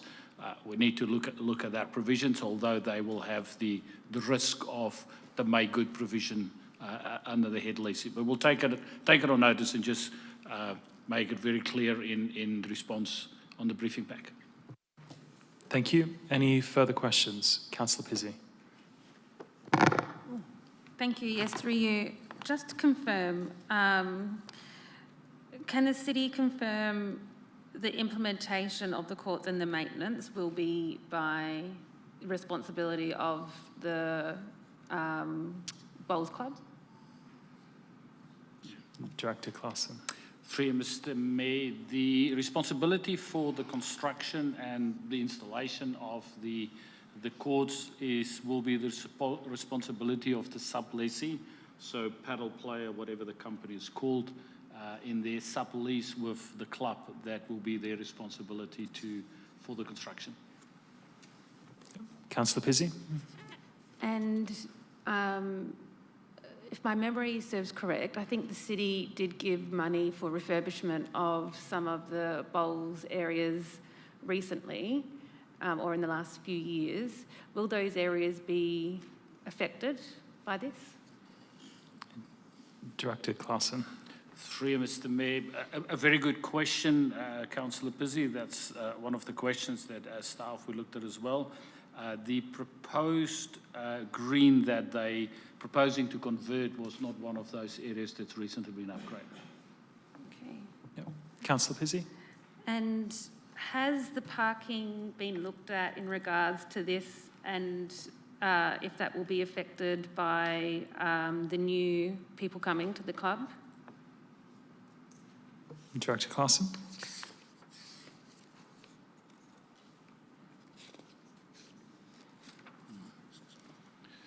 Through you, Mr. Mayor, what council is considering tonight is the approval of a sublease. Any development application, which is the responsibility for the sublessee, will need to consider parking and the provision of parking as part of the facility they're proposing, and that will be considered as part of that process. Councillor. All right, thank you, that's all. Thank you. Any further questions? Councillor O'Neill. Thank you, Mr. Mayor. Just touching back on something from the Deputy Mayor there, just in relation to if the commercial subleasee fails or falls out, and then there was a new subleasee signed in relation to the rent derived from that. Does that, isn't in the contract, is that actually stipulated that the rent will begin coming back to the city as it was previously, or is that subject to negotiation between the leasee and the subleasee prior to the City of Joondalup receiving any more funds? Thank you. Director. Through you, Mr. Mayor, any new sublease will need to be approved by the city, so we will have the same requirement as that is a clear requirement in the property management framework, the 25%. Thank you. Any further questions? Just one for myself. The sub-tenant Pinnacle Paddle, do we have certainty that it's likely or not that they're going to have financial troubles in the near future? Have we looked at their financial reports?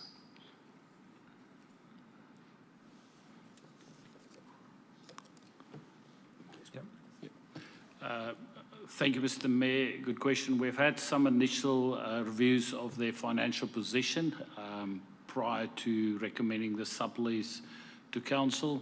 Obviously, for them, their major expenditure will be the development of that site, and part of that development allocation will look at how they would fund that development.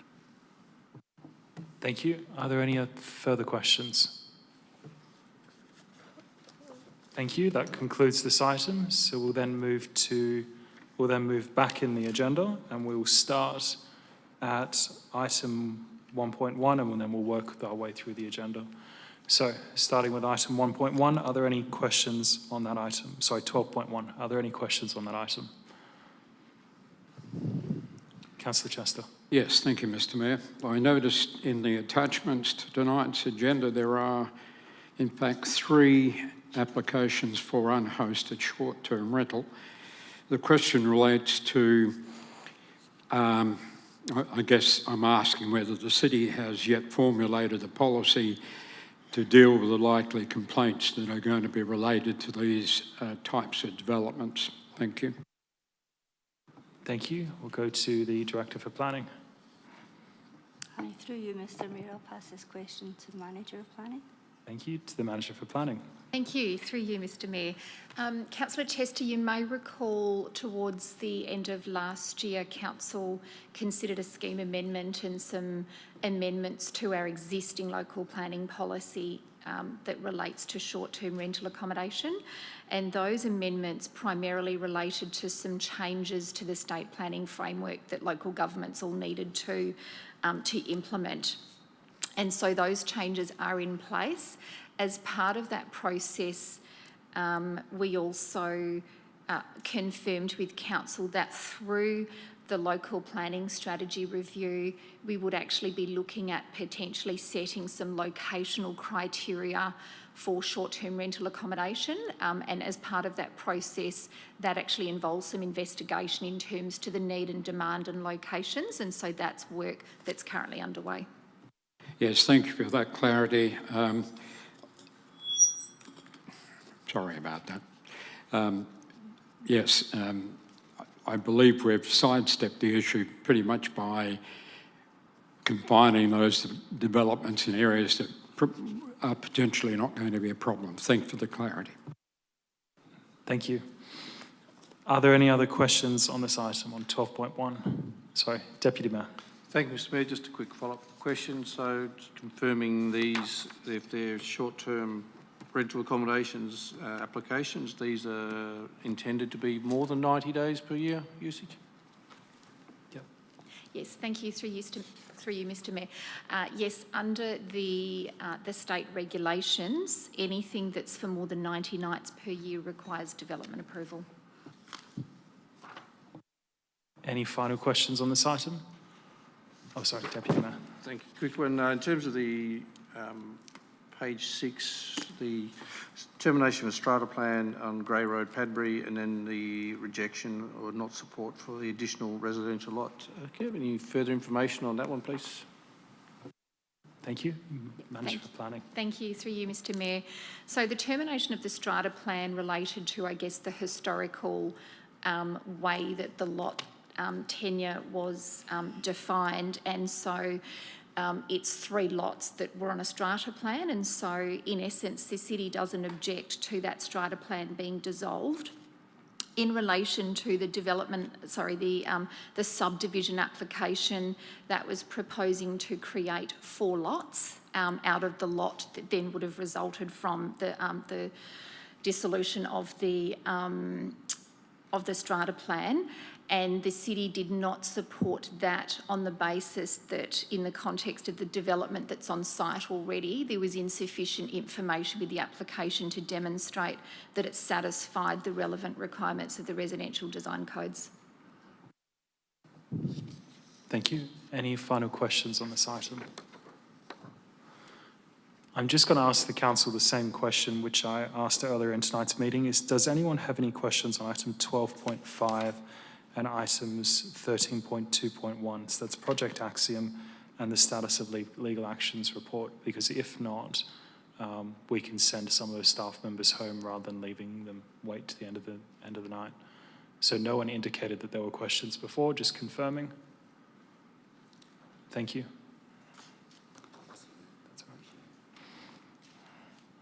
Thank you. We can then move to item 12. We've done 12.2, 12.3. Do we have any questions? Councillor Hutton. Yeah, thank you. I do have quite a few questions, and I believe my co-author councillor also has some questions, and then we'll also be requesting an alternate be prepared at the end, if that's okay.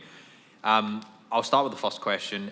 Is the city aware of any other parking in the CBD that went from time-restricted parking to untime-restricted parking? Go to, I think, the Director for Planning on that one. Through you, Mr Mayor, I'll pass this to the Manager of Community Safety. Thank you. Thank you, and through you, Mr Mayor, that'll have to be one taken on notice. Thanks. Thank you. A few of these might be taken on notice, that's fine. Next question is are there any other parts of the CBD that have non-time restricted parking on street in front of streets that are predominantly high-frequency businesses? I guess to the Manager or the Director? As through you, Mr Mayor. Not to my knowledge, no. Thank you. Councillor? Yeah, thank you. Now, on to enforcement. The report makes reference to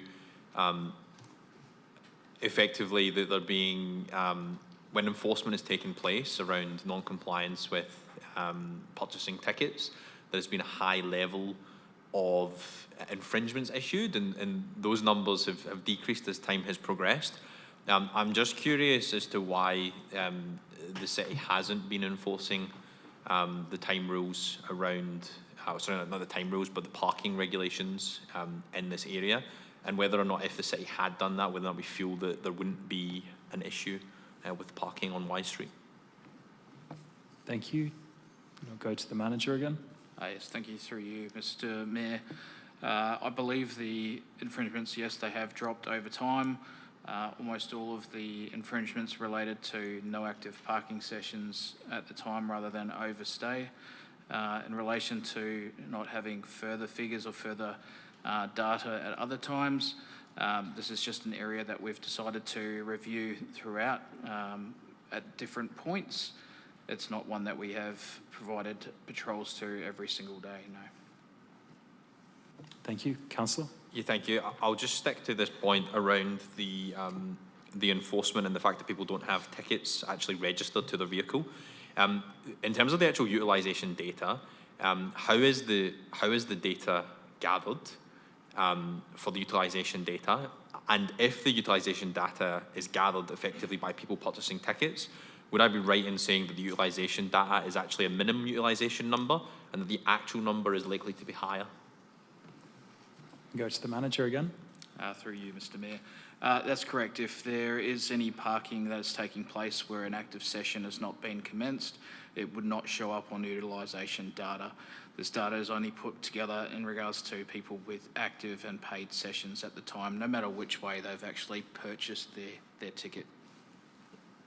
Councillor? Yeah, thank you. And just following on from that, how does the high utilisation numbers on Y Street compare to other parts of the CBD?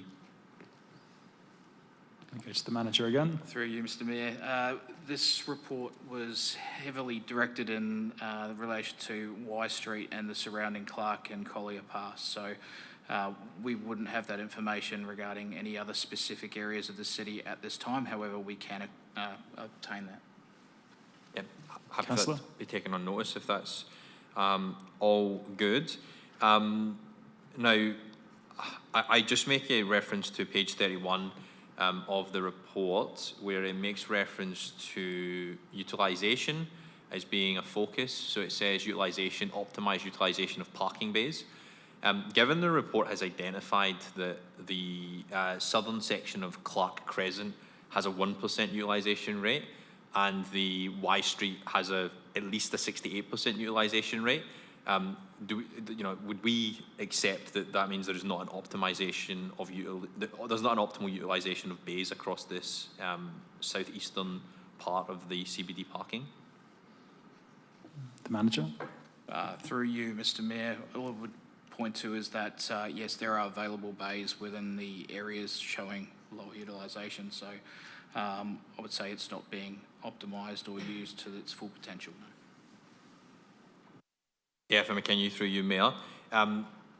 In the report, there's reference to the new parking system.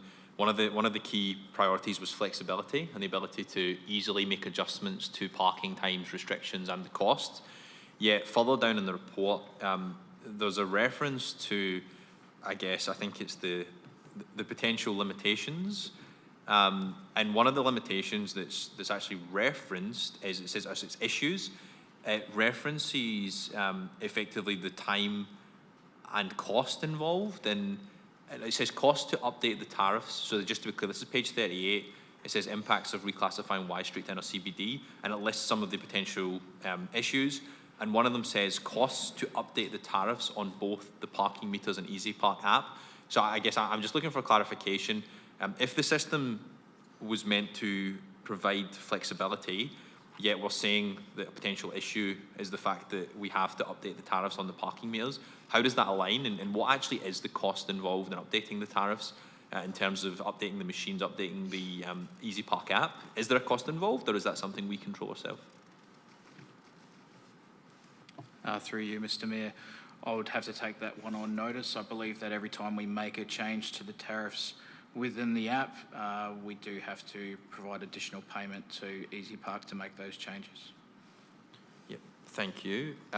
Just continuing through you, Mayor. In terms of the delineations, obviously the report does mention numerous times the terminologies, core CBD, inner CBD, outer CBD, but obviously the request of the report specifically asks us to look into those delineations, and that would have been open to, I suppose, actually reclassifying the names of the zones. Has there been any consideration given to the actual renaming of the zones? So maybe it's not inner and outer, but it's potentially, on-street business district, non-business district, residential.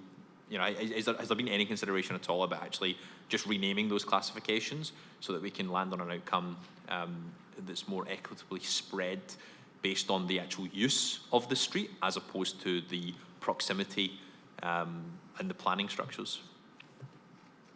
Through you, Mr. Mayor. In regards to the delineation of the parking areas, they all refer back to the boundary of the Joondalup City Centre Place Activation Plan rather than any further delineations or plans. And sorry if I may continue through you, Mayor. So I would just be right in saying that these zones solely are based on the activation plan, and there isn't actually any direct consideration given to what the use of the street is and what the demand actually is for the parking. Through you, Mr. Mayor, that's correct as per the March 2025 council endorsement. Thank you. And then just continuing in terms of, I know there's a big mention about, you know, the initial change was about providing consistency. So I just want to touch on consistency. Page 32 has the map.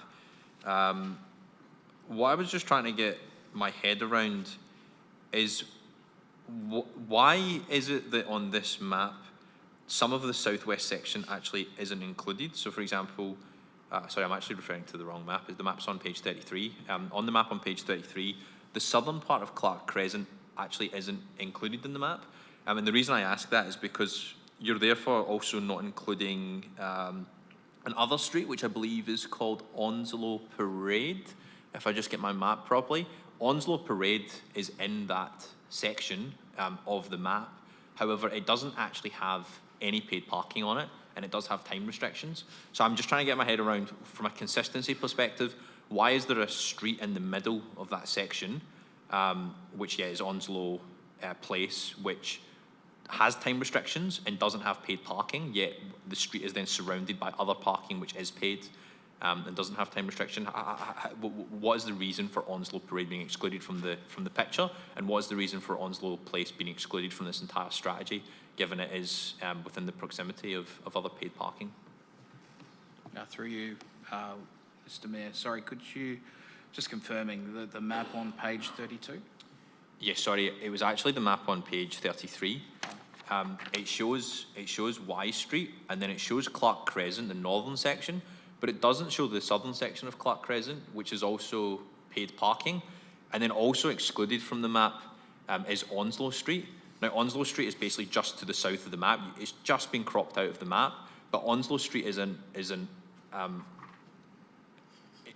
irregularity where it's right in the middle of the plan and the strategy, but it literally doesn't have paid parking on it, and it's time restricted 3 hours, which seems to be completely inconsistent. So I'm just trying to understand why Onslow Place is a few hundred meters away from Y Street, yet it doesn't have paid parking, it has time restrictions, and it's very well utilised, but it's then surrounded by paid parking that isn't utilised. So I'm just trying to work out what the consistency is, and whether or not it was intentional not to include that, because there's a lot of questions that need to be answered there. So it's in particular the consistency. Why is there no consistency around Onslow Parade?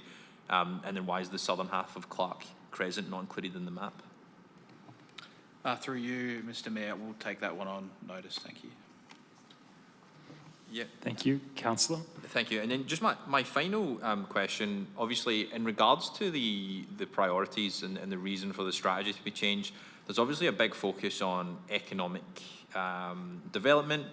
It says new regime will support aligned with economic development. And again, this might not be a question exactly for the planning system. This might be a question from an economic development perspective.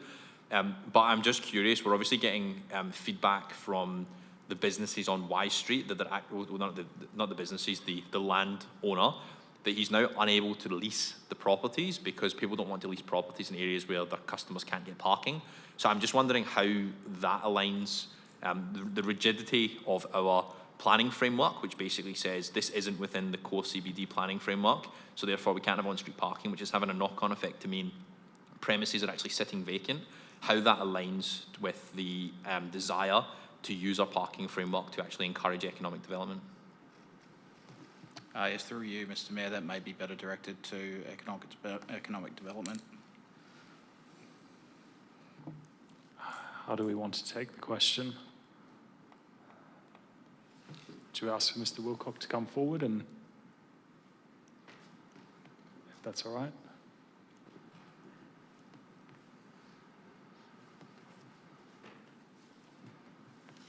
Yeah, thank you, and thanks through the Mayor. Thank you for that question. I guess economic development, it is intended to incentivise the turnover of of parking in those areas where there is high demand. We would have to do some analysis as to whether or not there is, concerns about whether the parking is the highest concern, or whether it is other economic factors that are causing any vacancies. There are many causes of vacancies. So we're happy to have a look at what those vacancies are in that area, and try and identify what they are, and we'll take that on notice. Thank you. Yeah. Are there any other further questions? No questions. Obviously, there will be questions, but given I know how the procedures work where I can't ask questions again, so I will now request that an alternate motion be prepared, and obviously I have to do that in consultation with my co-work councillor and the director. But obviously we are looking for adjustments to be made to Wise Street so that timed parking can be reinstated. Obviously happy to investigate how that can best happen, but that's definitely a desire for Wise Street, and then obviously consideration must therefore be given to the surrounding streets and how they can better align with the parking strategy. Thank you. Councillor Hill. Yes, thanks through you, Mr. Mayor. I'm going to frame a few questions here, which I will frame them on the basis that they'll likely be responded to on notice in the pack. But I think it's important that elected members and indeed any new staff involved are brought up to speed with the source of the issues that caused the notice of motion. So I'll refer to page 31 of tonight's agenda. And there is a table, and then there are 3 bullet points underneath.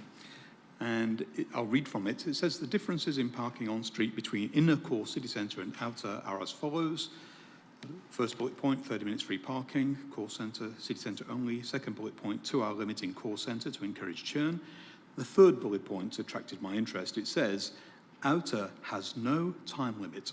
An all-day fee can be purchased for $8, which is $3 more than an all-day ticket at a car park. The question I'm going to frame is, where is the information that's clearly stated in that third bullet point, also clearly stated in the March 2025 Council agenda? Thank you. Thank you. I'll go to one of the directors, the Director for Planning. Thank you, Mr. Mayor. Through you, I'll send this question across to the manager. Yep. Yes, thank you, Lord Mayor. Sorry, Mr. Mayor, we would have to take that on notice. Thanks. Yep. Councillor Hill. Thanks, I appreciate that. And then I will look forward to seeing the answer, and I'll move on to another similar question which relates to page 34 of tonight's agenda. And this is underneath the headline, increased utilisation of Wise Street. And the paragraph there states, prior to the introduction of the revised parking fee strategy, the restrictions at Wise Street were 1 hour maximum, $2.60 per hour, with no all-day parking allowed. The introduction of the revised parking fee strategy in July 2025 reclassified all bays as outer and therefore allowed all-day parking. My question is, where is that clearly stated in the March 2025 Council agenda? Thank you. Thank you. We'll go to the manager, I guess. Yes, thank you, Mr. Mayor. Again, I believe that it refers back to the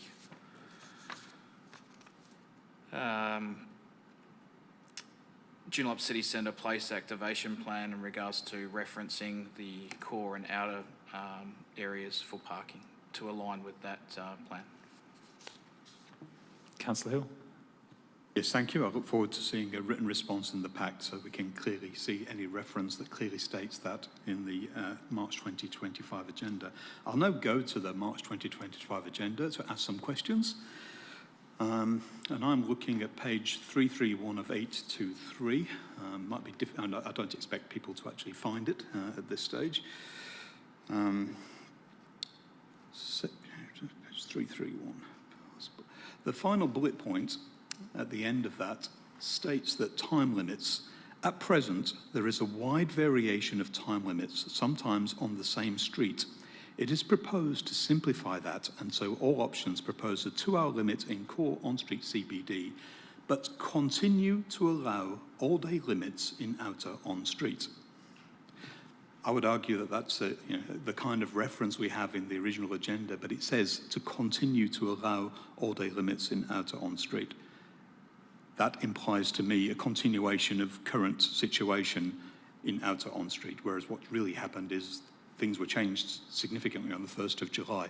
So my question is, if that can be addressed in the pack, please, as a response as to, by saying continuing to allow implies it's just a continuation of policy, or does it imply that there are going to be major changes? I think we'll take the question. We'll go to the manager. Yes, thank you, Mr. Mayor. On notice, thanks. Take you on notice. Take it on notice. Thank you. Councillor Hill. Yes, thank you. And I'm going to go to page 347 of 823. I'm going by the PDF electronic file here. Section 7.10. And Councillor Hutton alluded to this, but this is on flexible parking fee structure.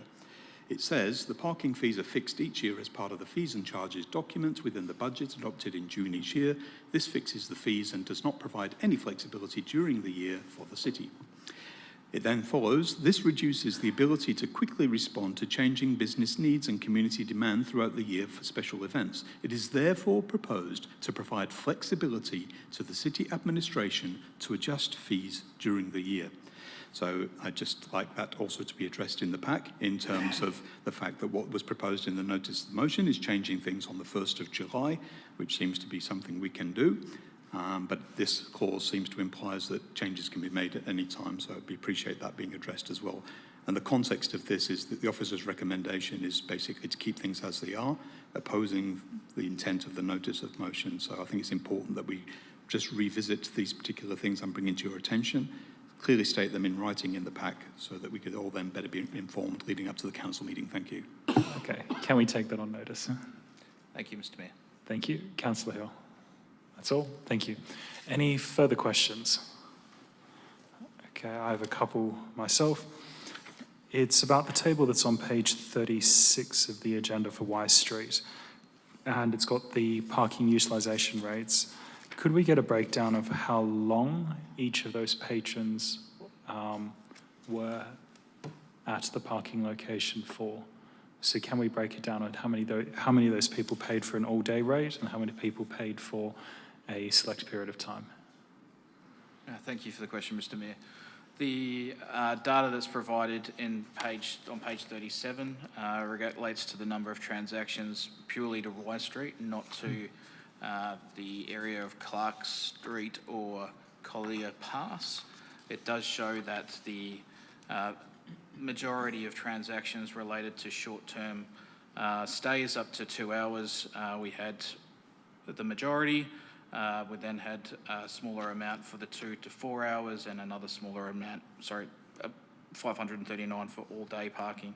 So that's in comparison to 4,390 transactions that related to 0 to 2 hours. Thank you. And then the changes, the difference that are between the inner and outer core, the main difference is that there cannot be purchased an all-day fee.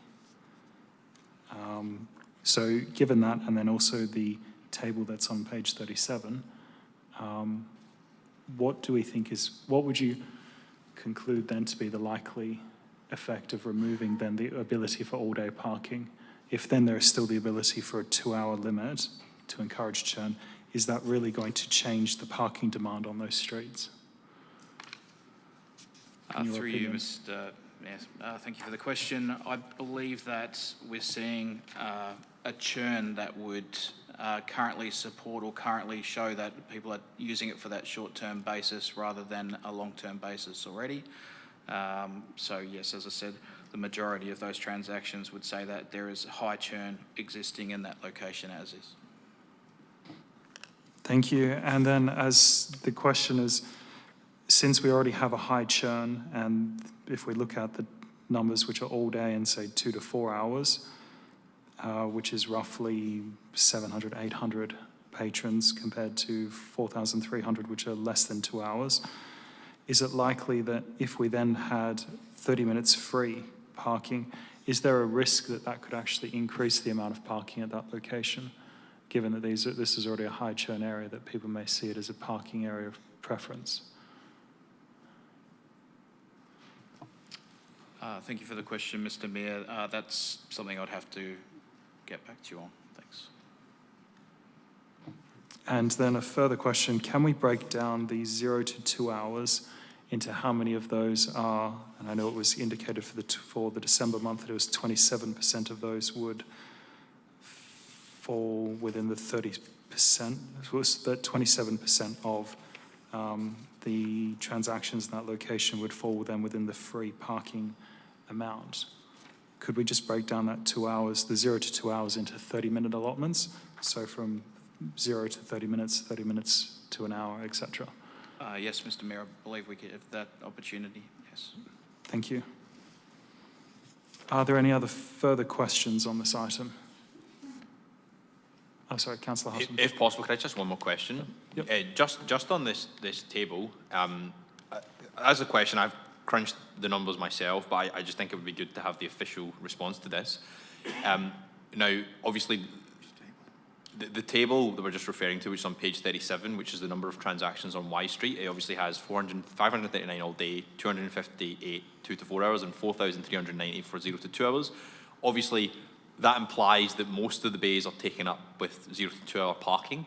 However, could I request that the administration do some maths on that? Because 539 all-day tickets across 4 months would equate to over 6 of the bays being used for all-day parking, which is a third of these bays every day being taken up by all-day parking.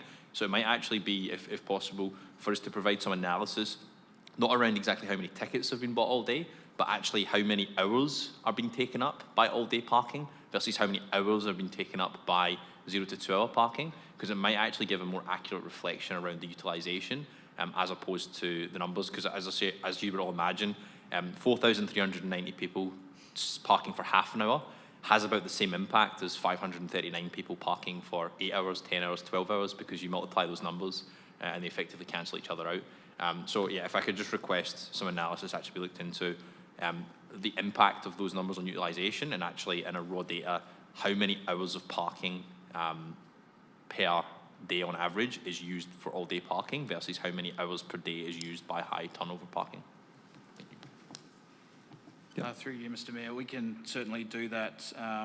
However, I will note that on-street outer parking is $8 per day and $2 per hour. So some people may adopt paying for an all-day ticket for 4 or 5 hours of parking and only use that amount rather than the full 8 hours. So again, we can look into that, but they may not use that entire day.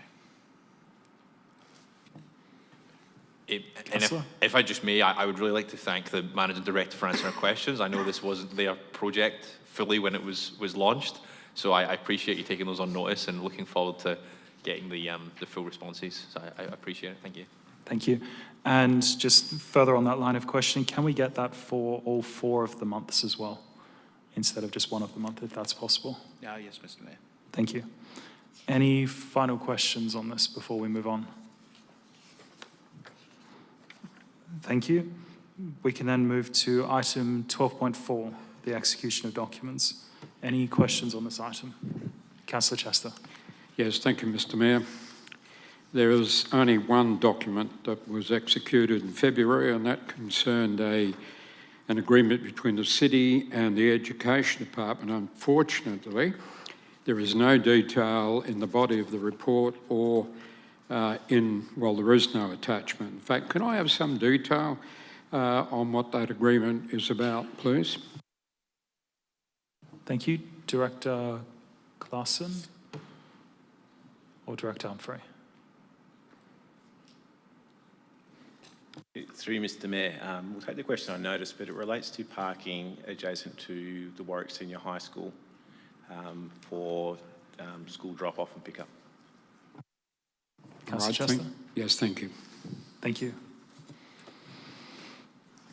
Thank you. We then move to item 12.6, electric vehicle charging. Any questions on this item? Councillor O'Neill. Thank you, Mr. Mayor. It's just more of a request. The recommendation has 2 points for voting on, but I actually, after reading it, I believe, and I'm requesting of the city to split the statement from role in the city up until the charging infrastructure as a separate to be answered and voted upon, and then from that point on, from the city is not responsible to the fund and funding grants to be split as a second part to be voted on as well. Just the reason for that is that they're both, from what I can interpret the information, the statement to be made, they're both positions that we're being asked to adopt, and while one position we might agree with, the other position we may not agree with. So I'm just wondering if it's possible for the city to split that from those 2 points. So instead of voting for just the 2 points, there would be 4 points in essence. Thank you. I think we'll probably take parts of that as a question. We'll go to the Acting Director for Governance, and can we just check that that paragraph there, whether that's a direct quote from the plan or not? Through you, Mr. Mayor, yes, that is a direct quote from the plan which the council adopted in 2024. So if you did want to amend the integrated transport plan and that particular outcome and the role of the city, then that would require a revocation motion. Thank you. Councillor O'Neill? That's all right. Any further questions on this item? Yep, sorry, Councillor Hill.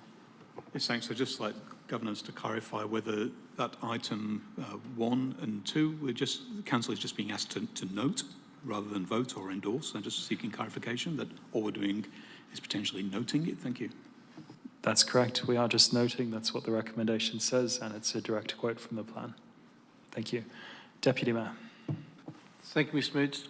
Question, was there a view taken by the city in dealing with this matter as to EV charging stations purely for a commercial return? Director Claassen, or the Manager for Economic Development.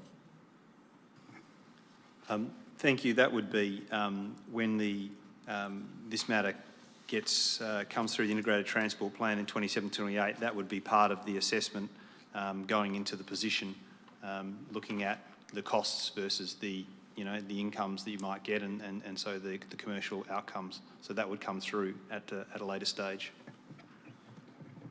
Deputy Mayor. So for clarity, you're saying a potential revenue-raising opportunity for the city would be considered just as part of an overall outcome of supporting EVs infrastructure? Or could it be dealt with separately? Free, Mr. Mayor, and if I understand your question correctly, Deputy Mayor, are you asking if the income generating opportunity can be considered separate from how we support EV vehicles? That was, through Mr. Mayor, if I may, that was not contemplated as part of the integrated transport plan. However, if that is something we can bring forward, we'll look at that to look at what the options are for income generation. Obviously, that's something we will look for, and if there are any abilities, that is something we need to look at.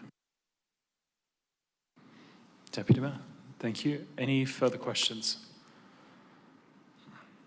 Okay, so we'll move on to item 12.7, status of council decisions. Any questions on this item?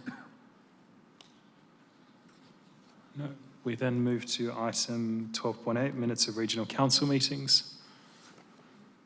I have a short question for the Director for Infrastructure on this one.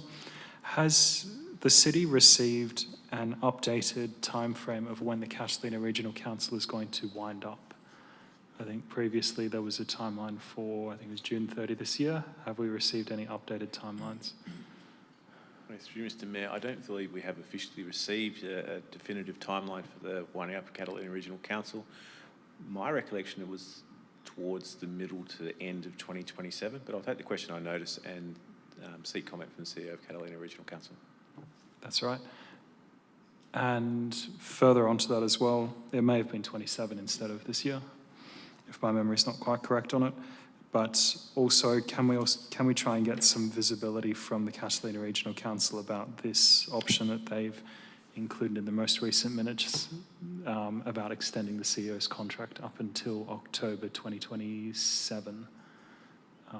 And whether it's likely that they're expecting the regional council to go up to that point, or whether they're going to wind it up before. Through you, Mr. Happy to take the question on notice and provide the information in the packs. Thank you. Any further questions on this item? No, in that case, we then move to item 12.9, status of petitions. Any questions on this item? No. And then we move to item 12.10, which is the minutes of the AGM. For this item, I will be going through individually through each of the motions and seeing if people have questions. I'll be also seeking a omnibus motion, I guess, for a number of changes which I'll be seeking or other people have flagged with me in advance. So we'll see if we can, as we've done in previous years, where we move one motion which includes all the alternates for the different parts of the motion. And then there's also the opportunity for councillors to add further amendments if those items can be considered as amendments. That way we don't go backward and forwards all night on the council meeting with alternates and amendments. So just so we can make sure that we progress the item in an orderly way. So motion 1 for the AGM. Any questions on this item, given that this is also going to be dealt with at a report that's later in tonight's agenda?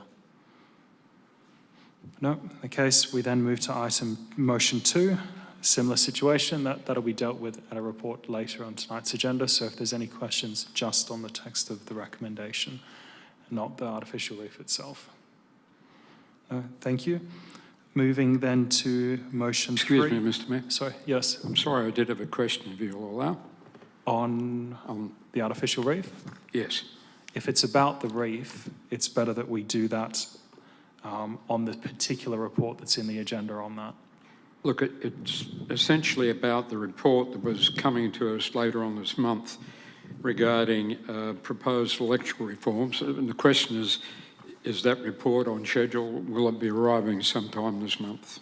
Thank you. It is item 12.15 in this month's agenda, Councillor Chester. So it will be considered later tonight. Yep.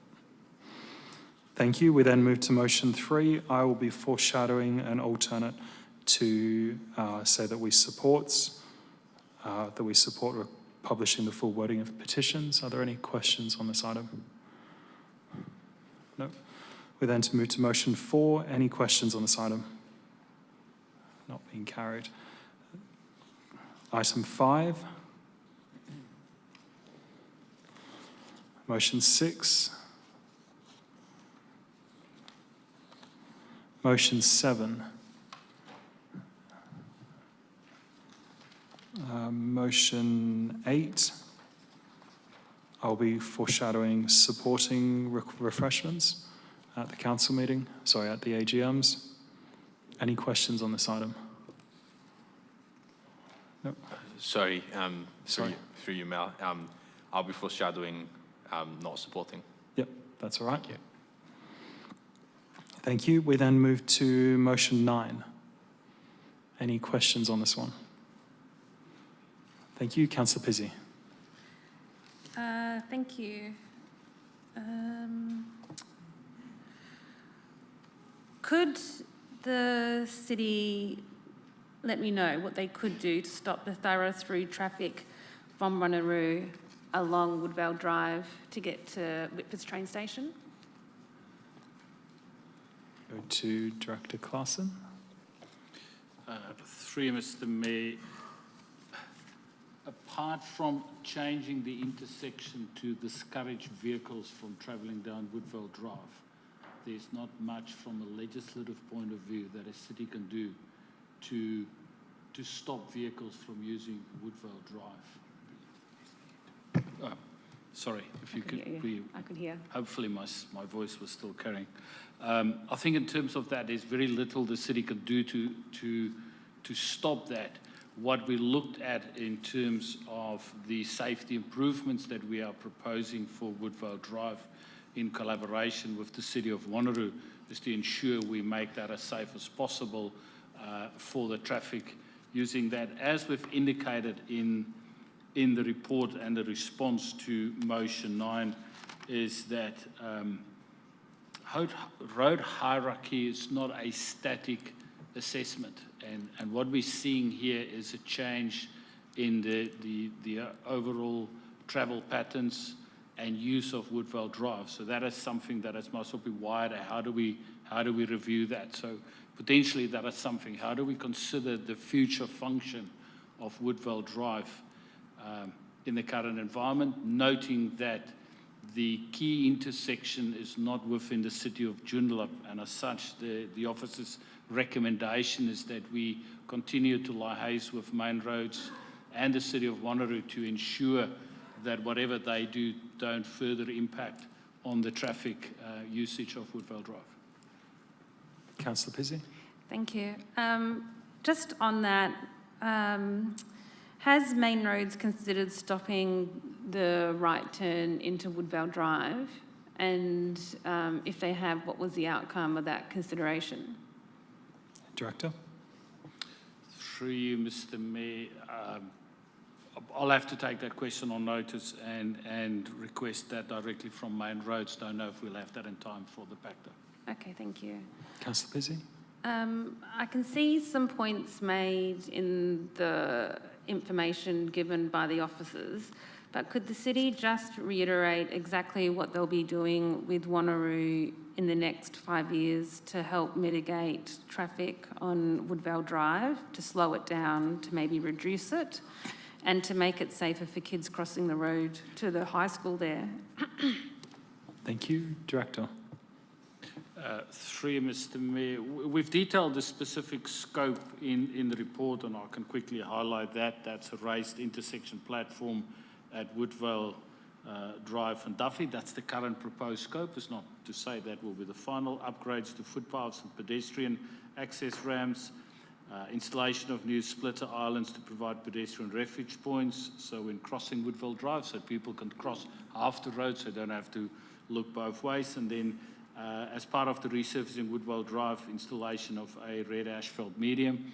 We're also in the current financial year looking at improving lighting on Woodvale Drive to ensure visibility, especially during night time. Part of that's what we're currently proposing. We're working with the city of Wanneroo to undertake similar works, and the timing of our works through the 5-year capital works program will be scheduled to align with that of Wanneroo Road, of City of Wanneroo, what they're proposing on Woodvale Drive. Councillor Pizzi. Has the city got any plans for the intersection of Trappers Drive and Woodvale Drive to create a more safe intersection there, and from there going up towards Whitford's Avenue through that shopping precinct area? What is the city going to be doing there to help make that a safer area to commute? Director Carson. Through you, Mr. Mayor, I'll take part of that question on notice, Councillor Pizzi, but what we've considered in the past is various intersection options for that intersection, that's Trappers and Woodvale Drive. But I'll provide a bit of an update in the pack, and I can also provide an update in the pack, the concept of Woodvale Drive and what we're proposing there. Thank you. Thank you. Councillor May. Thank you, Mr. Mayor. Through you. I understand the city, I just wanted to confirm whether the intersection works at the intersection of Duffy and Woodvale Drive are still proceeding, and if so, when roughly they're scheduled. Director. Through you, Mr. Mayor, as I've indicated, that's part of the works of the whole of Woodvale Drive improvements. I'll take that on notice. Currently through the 5-year capital works program, we're scheduling that, as I've said, to align with the city of Wanneroo. I can't exactly remember, it's either 18 months away, etc. But I will provide that in a pack to give the exact details of where it's currently proposed. Councillor. Thank you. Just one last question. Has the city considered, given the nature of what was proposed at the Duffy Terrace intersection, whether additional traffic calming measures which discourage thoroughfare traffic, for example, what I've seen in other parts of Perth, where the rat runs, where they have speed humps that aren't overly invasive to drivers, but they deter the kinds of traffic that we've been seeing along that road in recent years, such as modest speed bumps. Director?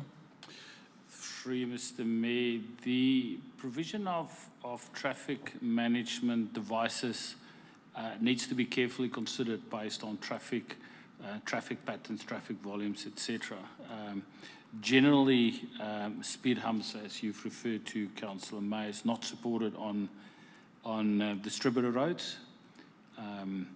And part of that is, and that's why we're looking at an intersection plateau to actually give the same impact to start slowing vehicles down. That is most probably a more appropriate treatment for a distributor road with the vehicle volumes we see on Woodvale Drive. Thank you. Thank you. Any further questions? Councillor Pizzey. Sorry, just one more. On that, through you, if you don't mind, the elevated platform that you were just discussing, is something like that being considered near the high school to help a crossing in that area? Director Claassen. Through you, Mr. Mayor, as I said, I'll provide the concept in the pack and can highlight the specific treatments to address the various aspects, so pedestrians and traffic. Thank you. Thank you. Any further questions? Councillor O'Neill. Thank you. Just a quick one. I was wondering if the city can answer if they've looked into active dynamic speed bumps, which is the metal plates that lower if the car is detected as going too fast. You said that the goal was to slow traffic down, so I'm just wondering if the city has looked into that previously. Director? We have not looked into that recently, Mr. Mayor. Thank you. Any further questions? Just one from myself, which is for Woodvale Drive and also the section adjoining, which is Trappers Drive. Could the director just take on notice about the constraints which that particular road might have around what traffic improvements may or may not be possible or appropriate, given both the traffic volumes but also the bus routes and other considerations that we might need to take in place? So we just have it in mind when we think about what we can do in the future. Director? Mr. Mayor, very good point. As I said, in terms of any traffic improvements, you need to take the functionality and the current traffic use of that road into consideration. Bus routes obviously provides key important input into what we should and should not do on that road.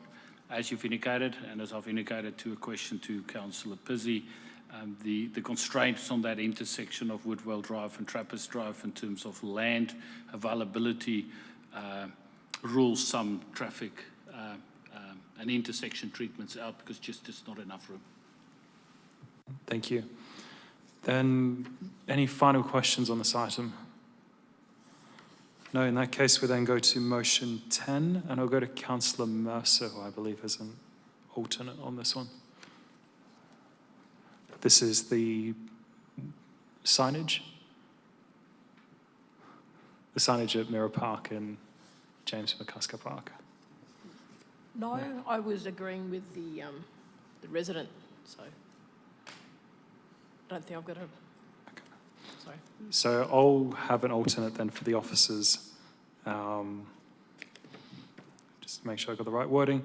Yep, the officers' recommendation to revert to wording that's similar to the motion from the resident about erecting signage. And if we could also get some advice around where the legislative limits have moved to with the recent updates from the WA Parliament, and then if we could also get on notice about where the restriction on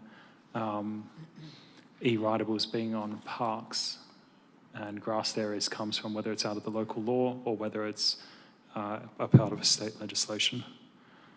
Director, I know it's a lot. Is that okay? There's 3 in there. I think I've captured all 3, but I will depend on our governance team to assist, and we'll take that on notice, Mr. Mayor. Thank you. Thank you. Any further questions? Councillor Pizzey. I feel like my question is kind of captured in what you've just asked Mayor Kingston, but I'll ask it anyway, just in case it's a little bit different. So if we were to put signage up there to like tell children or whoever's riding e-ridables that they can't go there, is that captured in the local laws? Do we need to change anything, and are they permitted there at the moment? Director? Through Mr. Mayor, I think if there's an alternate to install signage as requested, the officer's comment will focus on what is required to make that happen, and if we can't do it, why we can't do it. So the officer's comment will address the question you've got. Thank you. Councillor Pizzi? Yep, that's right, thank you. Any further questions on motion 10? Deputy Mayor.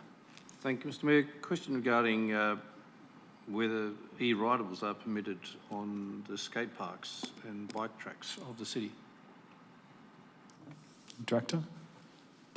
I'm not 100% sure. I'll take it on notice, Mr. Mayor, to make sure we get the right information.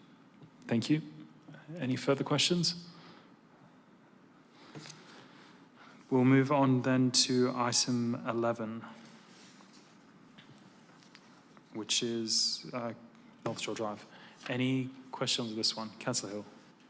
Yes, thanks through you, Mr. Mayor. The deputations earlier tonight, the speakers on multiple occasions referred to a increased financial impost on ratepayers from this project. And if I'd had the opportunity to ask the question to the deputation, I would have done so.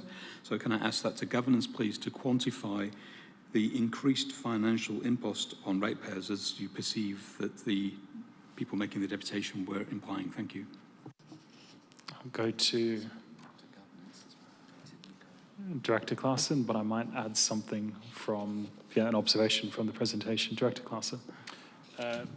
Through Mr. Mayor, what I understood from the presentation is a comment that there are city funding contributed towards that project as well. That is correct. Part of the infill between the Black Spot Works and the current roundabout on North Shore Drive, Whitfords Avenue, is municipal funded, so city funding, and the car park on the verge is also proposed to be city funding. That's not funded through the Black Spot. So that, I assumed that was what the deputation and the presenters referred to.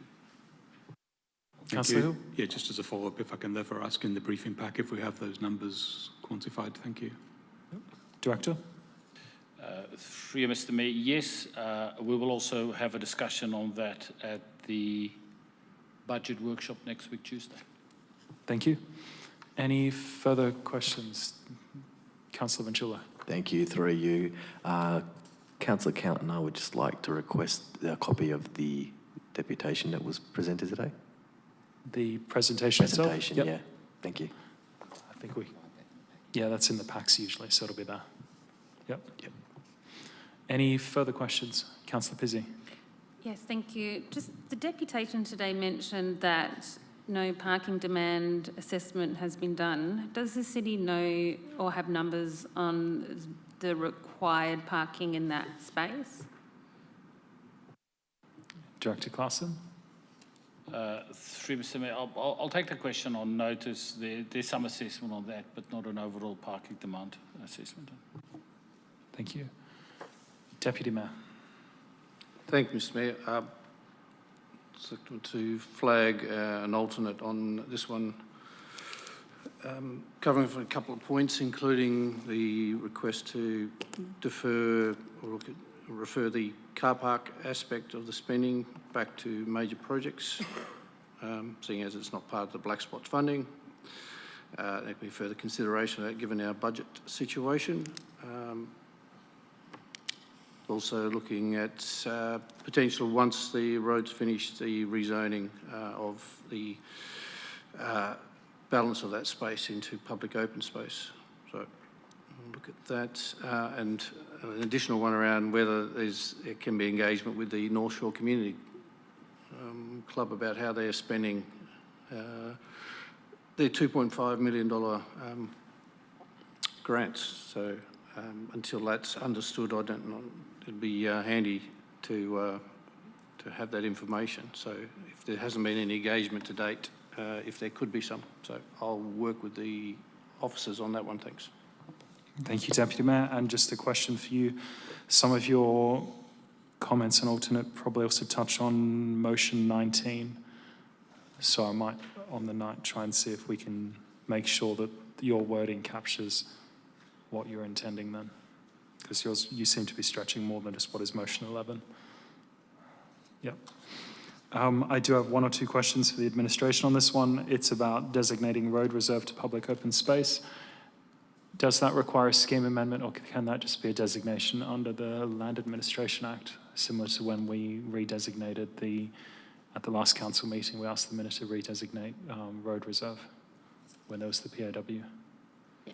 Thank you for the question. So the land under the Metropolitan Region Scheme, which is a state scheme, is zoned urban. Under the city's local planning scheme, we've got the road reserve designated as road reserve, and then the adjoining land designated residential and private community purposes. And so it would need to go through a scheme amendment process through the local planning scheme if the decision was made that we wanted to reclassify that as public open space.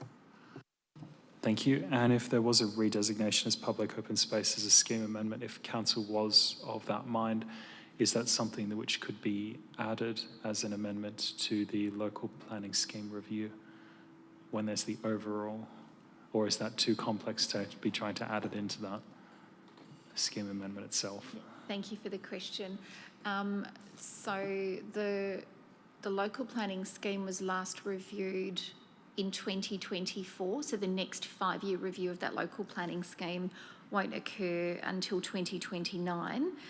Potentially, if there was a council decision that directed the city to undertake that process, that could be put through any omnibus amendment, which we would do to tidy up things in the scheme, which we do from time to time. Thank you. I'm just looking for a way to do it simply rather than just moving scheme amendments. Some of my other questions will probably come out in the officer's comment to Councillor Aftis' alternate, so I'll stop there. Any final questions on motion 11? No, we'll move to motion 12. Does anyone have any questions on this item? No, we'll move to motion 13. No, motion 14. Motion 15. Yep, Deputy Mayor. Thank you, Mr. Mayor. Just curious, I would have understood most of the native trees were quite resilient against the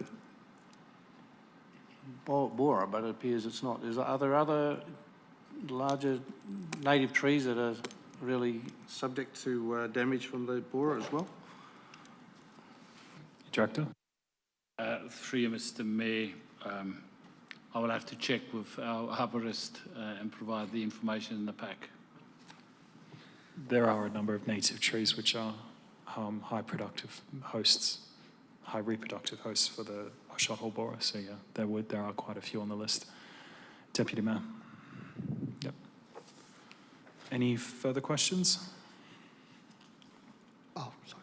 Yeah, sorry, Councillor May. Just a quick question. It's kind of in relation to this. I know a lot of mature trees die off, and my understanding from the previous mayor was that they're susceptible to a native kind of borer or beetle of some sort that causes turrets to sometimes die. Is that correct? And also seeking clarification as to whether turrets are susceptible as well. I'll go to the Director for Infrastructure. Thank you, Mr. Mayor. I'll provide the information in the back. Thank you. Any further questions on this item? Thank you. We'll move to item 16, which is going to be reviewed anyway at the Policy Committee. Item 17.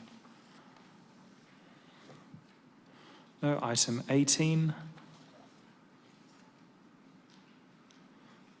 Motion 19. because we dealt with already some of this one when we dealt with motion 11. We'll then move to motion 20. Of course, there's a further report in the agenda tonight on this one. Motion 21. Motion 22. For motion 22, I'll be seeking an amendment to the ending of 22.1 and 22.2 to say, at this time, given that we don't actually know what the model meeting procedures will be from the state government, and how exactly they'll have public question time. If it's similar to Wanneroo, where you just get allotted to 3 minutes, it's statement and question time, and you can ask as many questions as you want. So I think it's not, I don't think at this time we should be saying how many questions things should be, given that we don't know what the model meeting procedures will be probably in the next 12 months. So motion 23. No. Motion 24. Motion 25. Motion 26.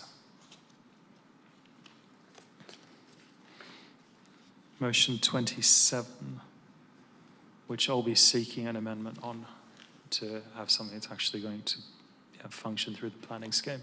Councillor Pizzey. Yes. If there was an amendment made to the planning scheme to create a distinct use and development class of massage parlour, would the city be able to stop the shop being used for prostitution? I think we'll strike out the second half of that being the shop. It's best we don't talk about particular businesses and what they're alleged to be doing.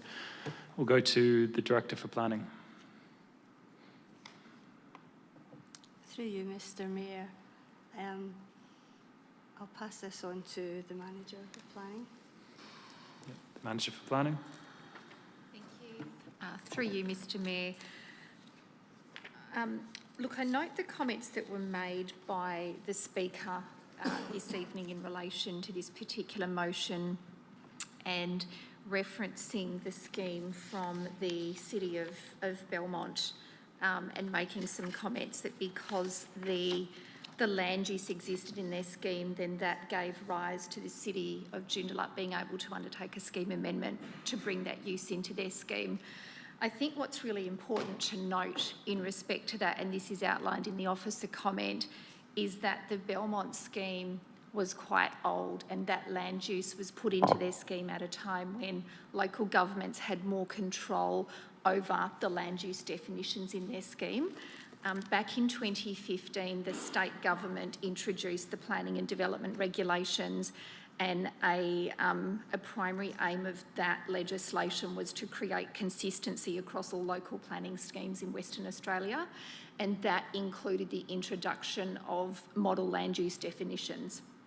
And the shop land use definition was the definition that they have brought into the scheme, and that definition in part refers to premises that provide services of a personal nature.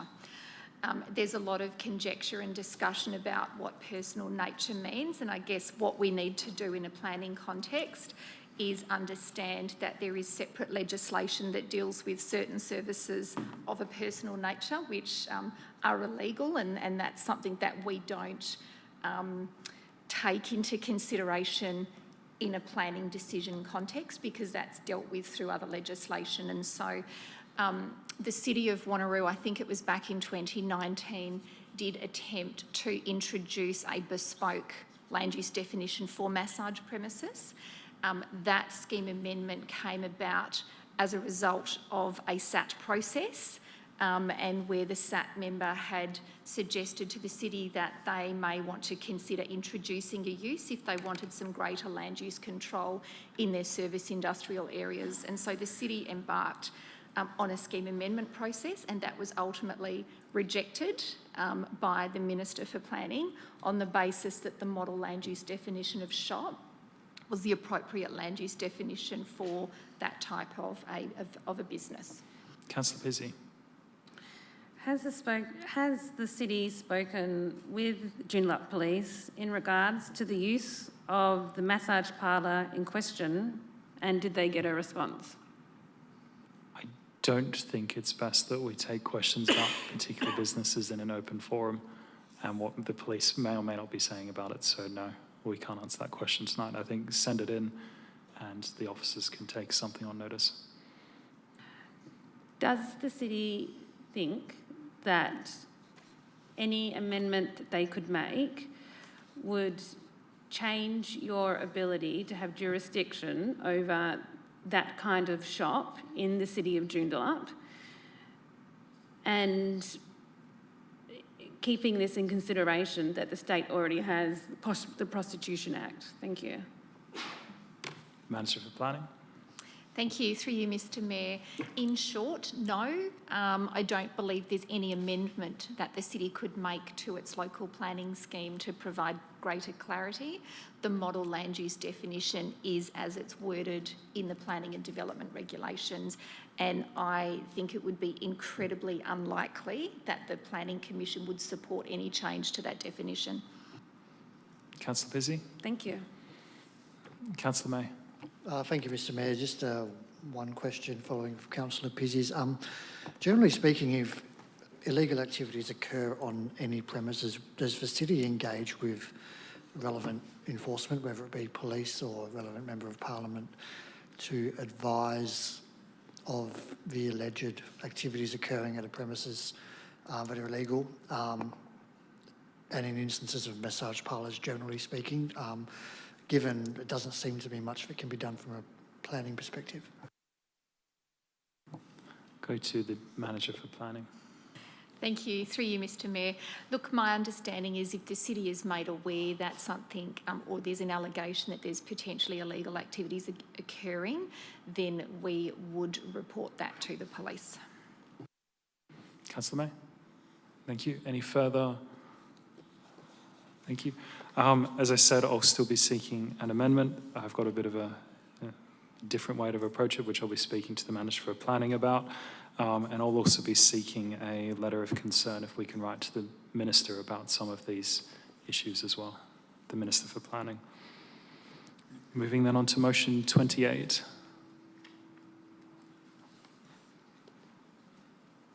Motion 29.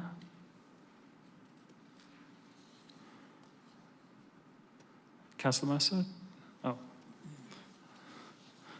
For motion 29, I'll also be seeking a letter to the Minister in relation to the intersection of Ocean Reef Road and Edgewater Drive and trying to get a resolution for that intersection. Motion 30. Yes, Councillor Mercer. Yes, thank you. Through you.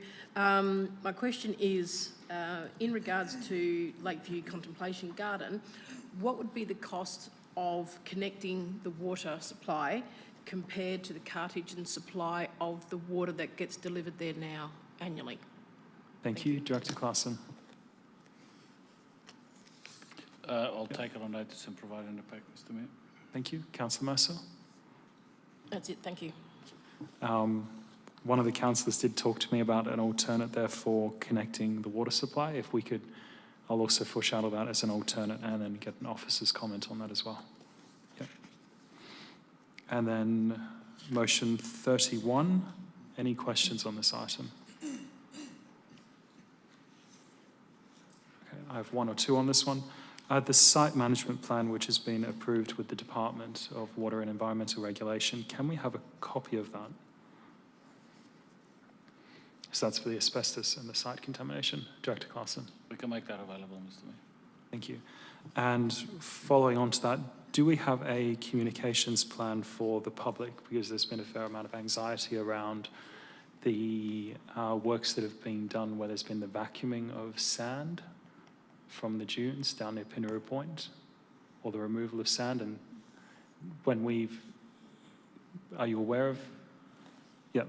Yeah, do we have a communications plan explaining to the public what actions are actually occurring on the site? Director. Thank you, Mr Mayor. I think there was some notification sent out. I'll just check what was done and if there's a further plan around that. Thank you. Any final questions on the minutes of the AGM itself before we next move to the next item on the agenda? No, thank you.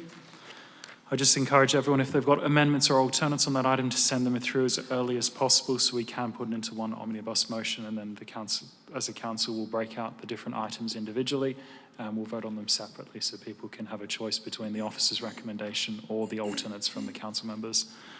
Moving then on to item 12.11, where there's a choice about supporting full spill elections and supporting compulsory elections. I'll be seeking a motion to support both full spills and compulsory elections. And then if that's successful, we'll then go to the alternate, which is not supporting full spill or not supporting compulsory. That's the approach that I'll probably take on the night. Are there any questions on this item? Deputy Mayor. Thank you, Mr. Mayor. As part of being able to comment on that recommendation, is there also an avenue to comment on a potential starting date for this, is when they should implement it? Yeah, thank you. We'll go to the Acting Governance Director. Thank you. Through you, Mr. Mayor. Yes, we can include that in the city submission. Thank you. Any further questions? Councillor Hutton. Yeah, in terms of our actual submission itself, could I request potentially some commentary? I'm happy to hear it now, or if it could be included in the submission, to make sure that we're not going to end up with a situation where, 18 months out from a local government election, you have a state election, and then, you might end up with casual vacancies. This is what happens in a lot of local governments, and then the current provisions mean you can only backfill after 12 months. So is it possible for our submission to actually include some discussions around preventing unnecessary extraordinary elections, such as the one we're experiencing just now, but also the likelihood of, if you're having all councils up every 4 years, I think you're going to have a high likelihood of potentially local government councillors, and this doesn't apply necessarily to Joondalup, but I looked to Wanneroo, where I think a significant number of their councillors were running for state parliament. Can we make sure that there's actually a comment in there to see if that can be addressed as part of that? So basically to have more flexible backfilling arrangements so that extraordinary elections don't need to constantly take place. Yep, if you liaise with the governance team, we can try and get some wording around that, if you'd like. Yeah, that's something that's doable. Yeah, and then I guess I'll just follow on from that. Obviously, if elected members do have amendments to the submission, is it best for those to be actually listed in the recommendation? So, for example, it says currently endorses the city submission. So if you wanted to make a small amendment, would that small amendment have to be included in the wording of the motion? Or is there another way that that can be factored in through discussions? Go to the Acting Governance Director, but I think it's probably preferable that they are in the motion itself. So if the council has a split view on them, so you could add a point 5 which says, subject to, and then we could add the additional points where the council can then vote on those, whether there's split opinions on them or not. But I'll go to the Acting Governance Director. Thank you. Through you, Mr. Mayor. Yes, if we could have that wording so that it can be included in the motion. Thanks. Councillor Hutton? Yeah, so again, I'll just then request some wording be prepared, whether or not it's a point 5, which basically just says subject to the following amendments, and then I'll I guess, leave it up to councillors and myself included to submit some potential amendments, and then hopefully we can have an omnibus motion as sorts where we can vote on those individually. I just hope that's the most streamlined, but one of them will obviously be factoring in the backfill provisions that I've previously requested. Thank you. Sure. Thank you. Any further questions on this one? Deputy Mayor. Thank you, Mr. Mayor. I'd like to also add in a potential extra line around whether we are limiting to those on the electoral roll and excluding businesses. If we're going to bring it into line with state election, and if everyone's going to vote, then having businesses vote as well as where they live, I think is an additional vote. So can we put that in as well? Thank you. I would also probably be seeking an additional 2 or 3 points, and I'll send them around in advance as well. A question about in-person elections or not, if there's a discussion around whether we bring it in consistency with the state and federal elections, in-person elections. And I also have a preference for the removal of candidate profiles entirely, given how they've been used, where people have made quite substantially false statements in them. So I guess having a regular election like any state election. So I'll be seeking support for that, and we'll see how the opinions around the room are. Any further questions? No? Moving then on to item 12.12. Any questions? 12.13, list of payments. 12, oh, sorry, Councillor O'Neill. Thank you, Mr. Mayor. Thank you once again. I've sent in a bunch of questions to the city and looking forward to responses on that. Just a couple of things I really wanted to get into a little bit more was the first one on page 170, which is EF 135647, Data 3 subscription renewals for a Dolby, $949,817.03. I was just wondering if the city can give an explanation as to what the services are for these, whether they've looked into more affordable options or whether these services are for single years, 2 years, what the average breakdown of this is, please. Director Humphrey. Yeah, through you, Mr. Mayor. Thank you for the question. I have looked at that particular invoice. It is not just for Adobe subscriptions, although that's what the notation says. So Data 3 are a provider that provide a range of software for the city, including in this particular invoice our Microsoft 365 subscription, which is Outlook, all the Office suite of products, and parts of our Exchange server. So I'll provide a breakdown of exactly what that invoice covers, what licenses it covers, but it's not just the Adobe software suite. Thank you. Moving on, I'm only going to cover a couple of these ones here. Page 182, which is EF 135680, Hickey Constructions. There was charges to the total amounts for Hickey Constructions for the month. It was $163,504.16. Item 5424 makes reference to a site supervisor at a cost of $13,032.53. And again on page 183, which is EF 136006, makes reference to another site supervisor for a cost of $7,458. I was just wondering, what was the charges? Are these not incorporated into contracts already? Were these additional charges that weren't seen by the city?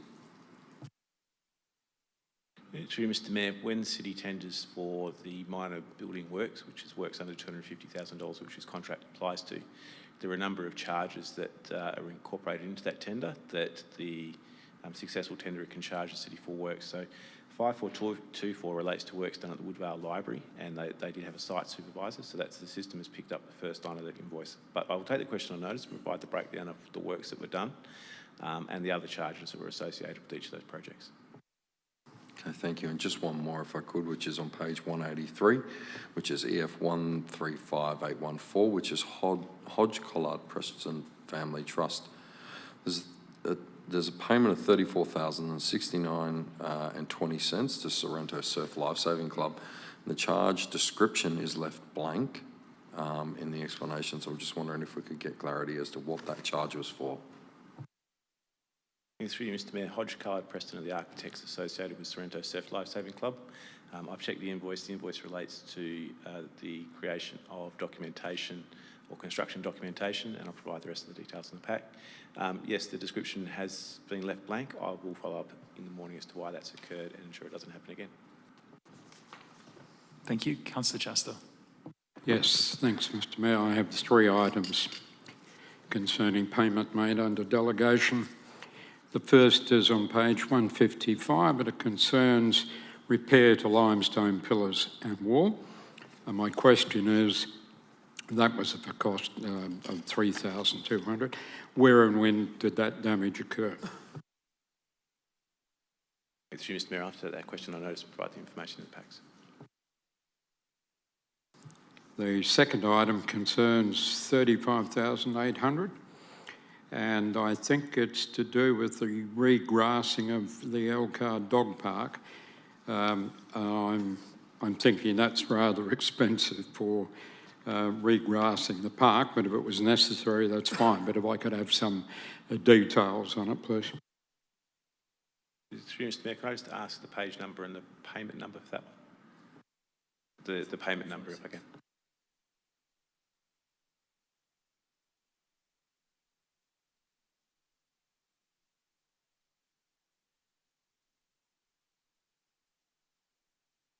Page 156, thank you. Towards the bottom of the page. Thank you, Mr. Mayor. Responding through you, I'll have to take that one on notice too.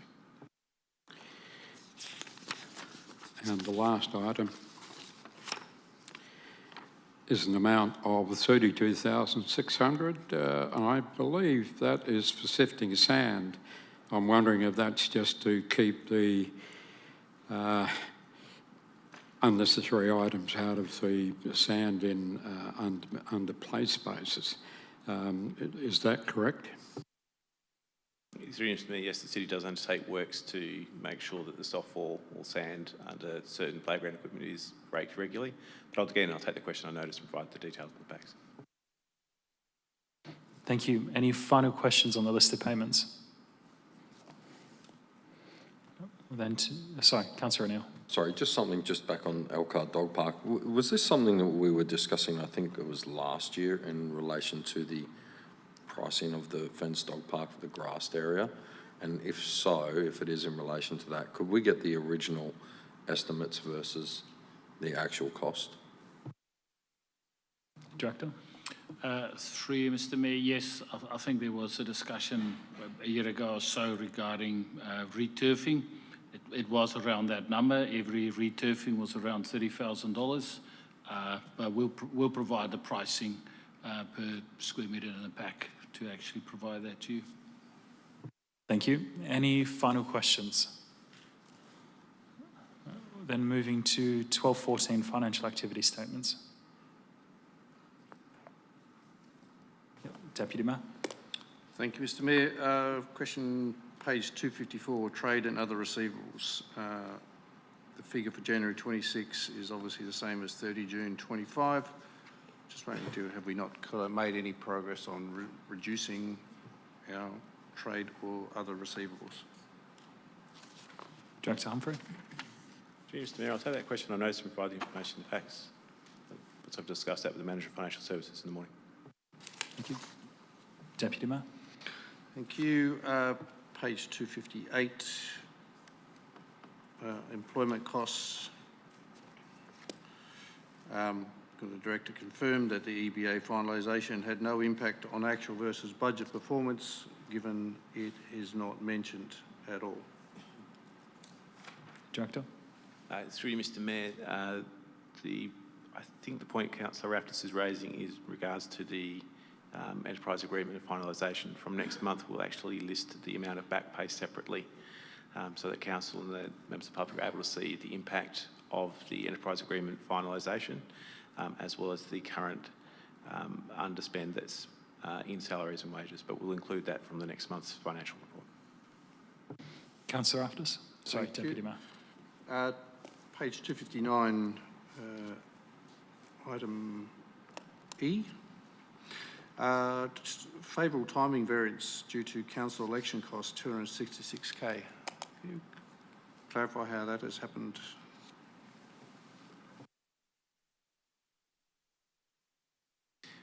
Again, I'll take the question on notice. It was likely due to the way we actually budget for council elections. We make an allocation every year, and then an amount is deducted from the previous year to cover the cost, so that the cost is smoothed over multiple years.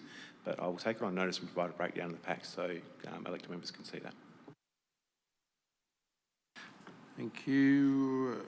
Whilst we're in line with that one, if we seem to accrue some but not accrue others, so if we could get a list of all the ones we actually do accrue year to year, that'd be great, please.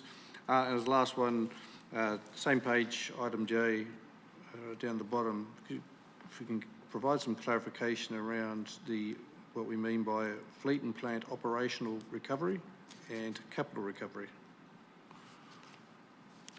I'll provide an initial comment. That's how we allocate the operating costs the city incurs to capital projects that we undertake, so we allocate that based on staff time, and I'll provide a detailed explanation in the packs as to what those two numbers are.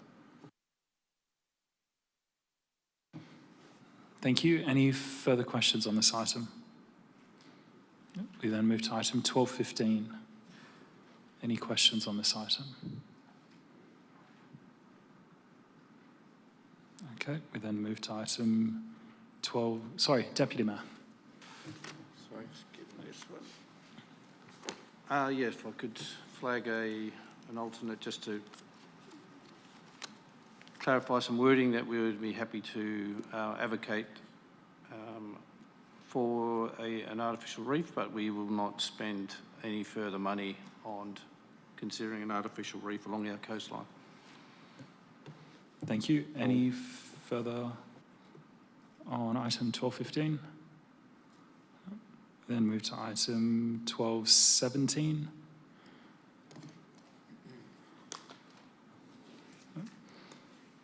And then we then move to the reports of the Policy Committee.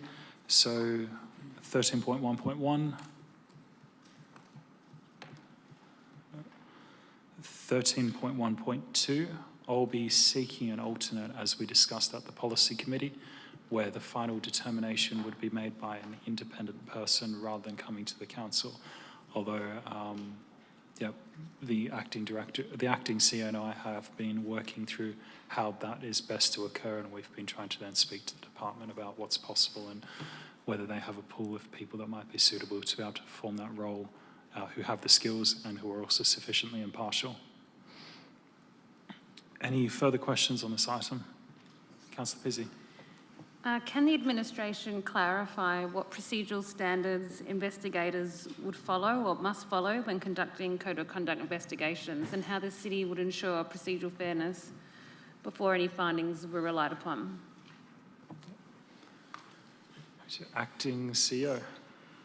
Through you, Mr Mayor, thank you very much for the question. The policy in relating to code of conduct that the council adopts does provide the high-level detail, but the protocol that supports that policy in the way in which the city expects investigations to be undertaken provides all of that information. That's previously been provided to elected members. I can provide another copy of that to you, and that details in quite some extent the procedural fairness, how investigations will be undertaken, how mediation will be offered, how determinations are made, and the way in which the city expects investigators to behave and undertake their investigations with a set of principles. Councillor Pizzey. Thank you. In regards to the flagged amendment, as a part of that, could we get some information on how an independent person would be picked? Yeah, I can put that into the alternate. We're still working through, I'm still working through with the administration about how best that should work. So we've contacted the department about trying to work out how do we find an appropriate pool of people for that and what qualifications may be suitable. But yes, I'll make sure that's in the reasons for the motion. Yep. And not to move separate amendments, would you consider also adding a review of this in 12 months' time after it's been implemented? Yeah, I didn't see that as an issue. All right, thank you. Including that. It's probably best if it's actually slightly more than 12 months' time. The other probably piece of advice that's probably worth considering into this is that for the period of time at which it might take for us to form a pool of people that might be suitable to be able to make determinations for the Code of Conduct complaints, so the Division 3 complaints, that might take longer from when the period in which this policy has to then be enforced from, which is, I believe, is it end of this month? End of this month. So between the period of the end of this month and the commencement of an independent person being able to determine the final outcome, so that is making a finding and applying a sanction, until we have that all in place, even if the council decides this month to go ahead with having an independent person do that, the period of time from the end of this month until that's all up and running will have to be the council determining those Division 3 complaints. And as a part of the city's discussion on the amendment of an external persons or group, could we get the estimated cost of that to the council? We go to the acting CEO for that. Through Mr Mayor, that's probably a very interesting topic. We've been in touch with the Inspector's Office. If it is a monitor that is utilised for this purpose, then there probably will be a cost that comes with that, but that hasn't been conveyed to us because we haven't explored that in further detail. If it was to be an independent person that is separate from the Inspectorate's office, then the council would need to give consideration to some form of remuneration to that person making those determinations on behalf of the investigator. So that would be a matter for the council to consider, and I'm sure we would try and align it with the salaries and allowances tribunal offerings. Councillor Pizzi? And would it just be one person as a independent? Would it just be one person, or would it be a group, say 3 people? Making the final decision? Yes. At this point, I was thinking, although at least how I was considering putting the motion forward, one person, but we would have a pool of people to choose from. And in that case, it would be a decision probably already of 2 people, because you would have had the investigator's report going through the incident that occurred and what was the breach, and then making a recommendation, and then somebody else then looks at that and then makes a determination. So, as I said, the independent person would be substituting the role of the council in that case. And where would appeals go from that independent person? Is there an appeals process? There are no appeals under the Act for Division 3 complaints. Okay. So there are no, well, you could have a judicial review in the Supreme Court, but there are no appeals to the State Administrative Tribunal or another person. To avoid any further amendments, people making amendments, I would request that possibly considering more than one person as the independent person deciding, so like maybe a group of 3, and if we could get the costs on what that would look like. I'm fine with trying to include that into the alternate and then making a determination whether it's 1 or 3.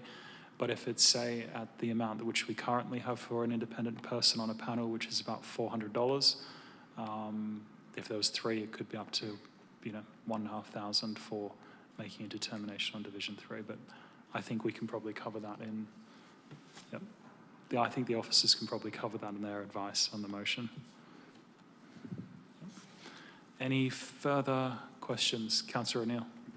Thank you. Just on that, Mr. Mayor, if I may, Mr. Mayor, just in reference to the independent person, if the selection was made for independent people to come on board, would they be classified as contractors to the city or contractors to?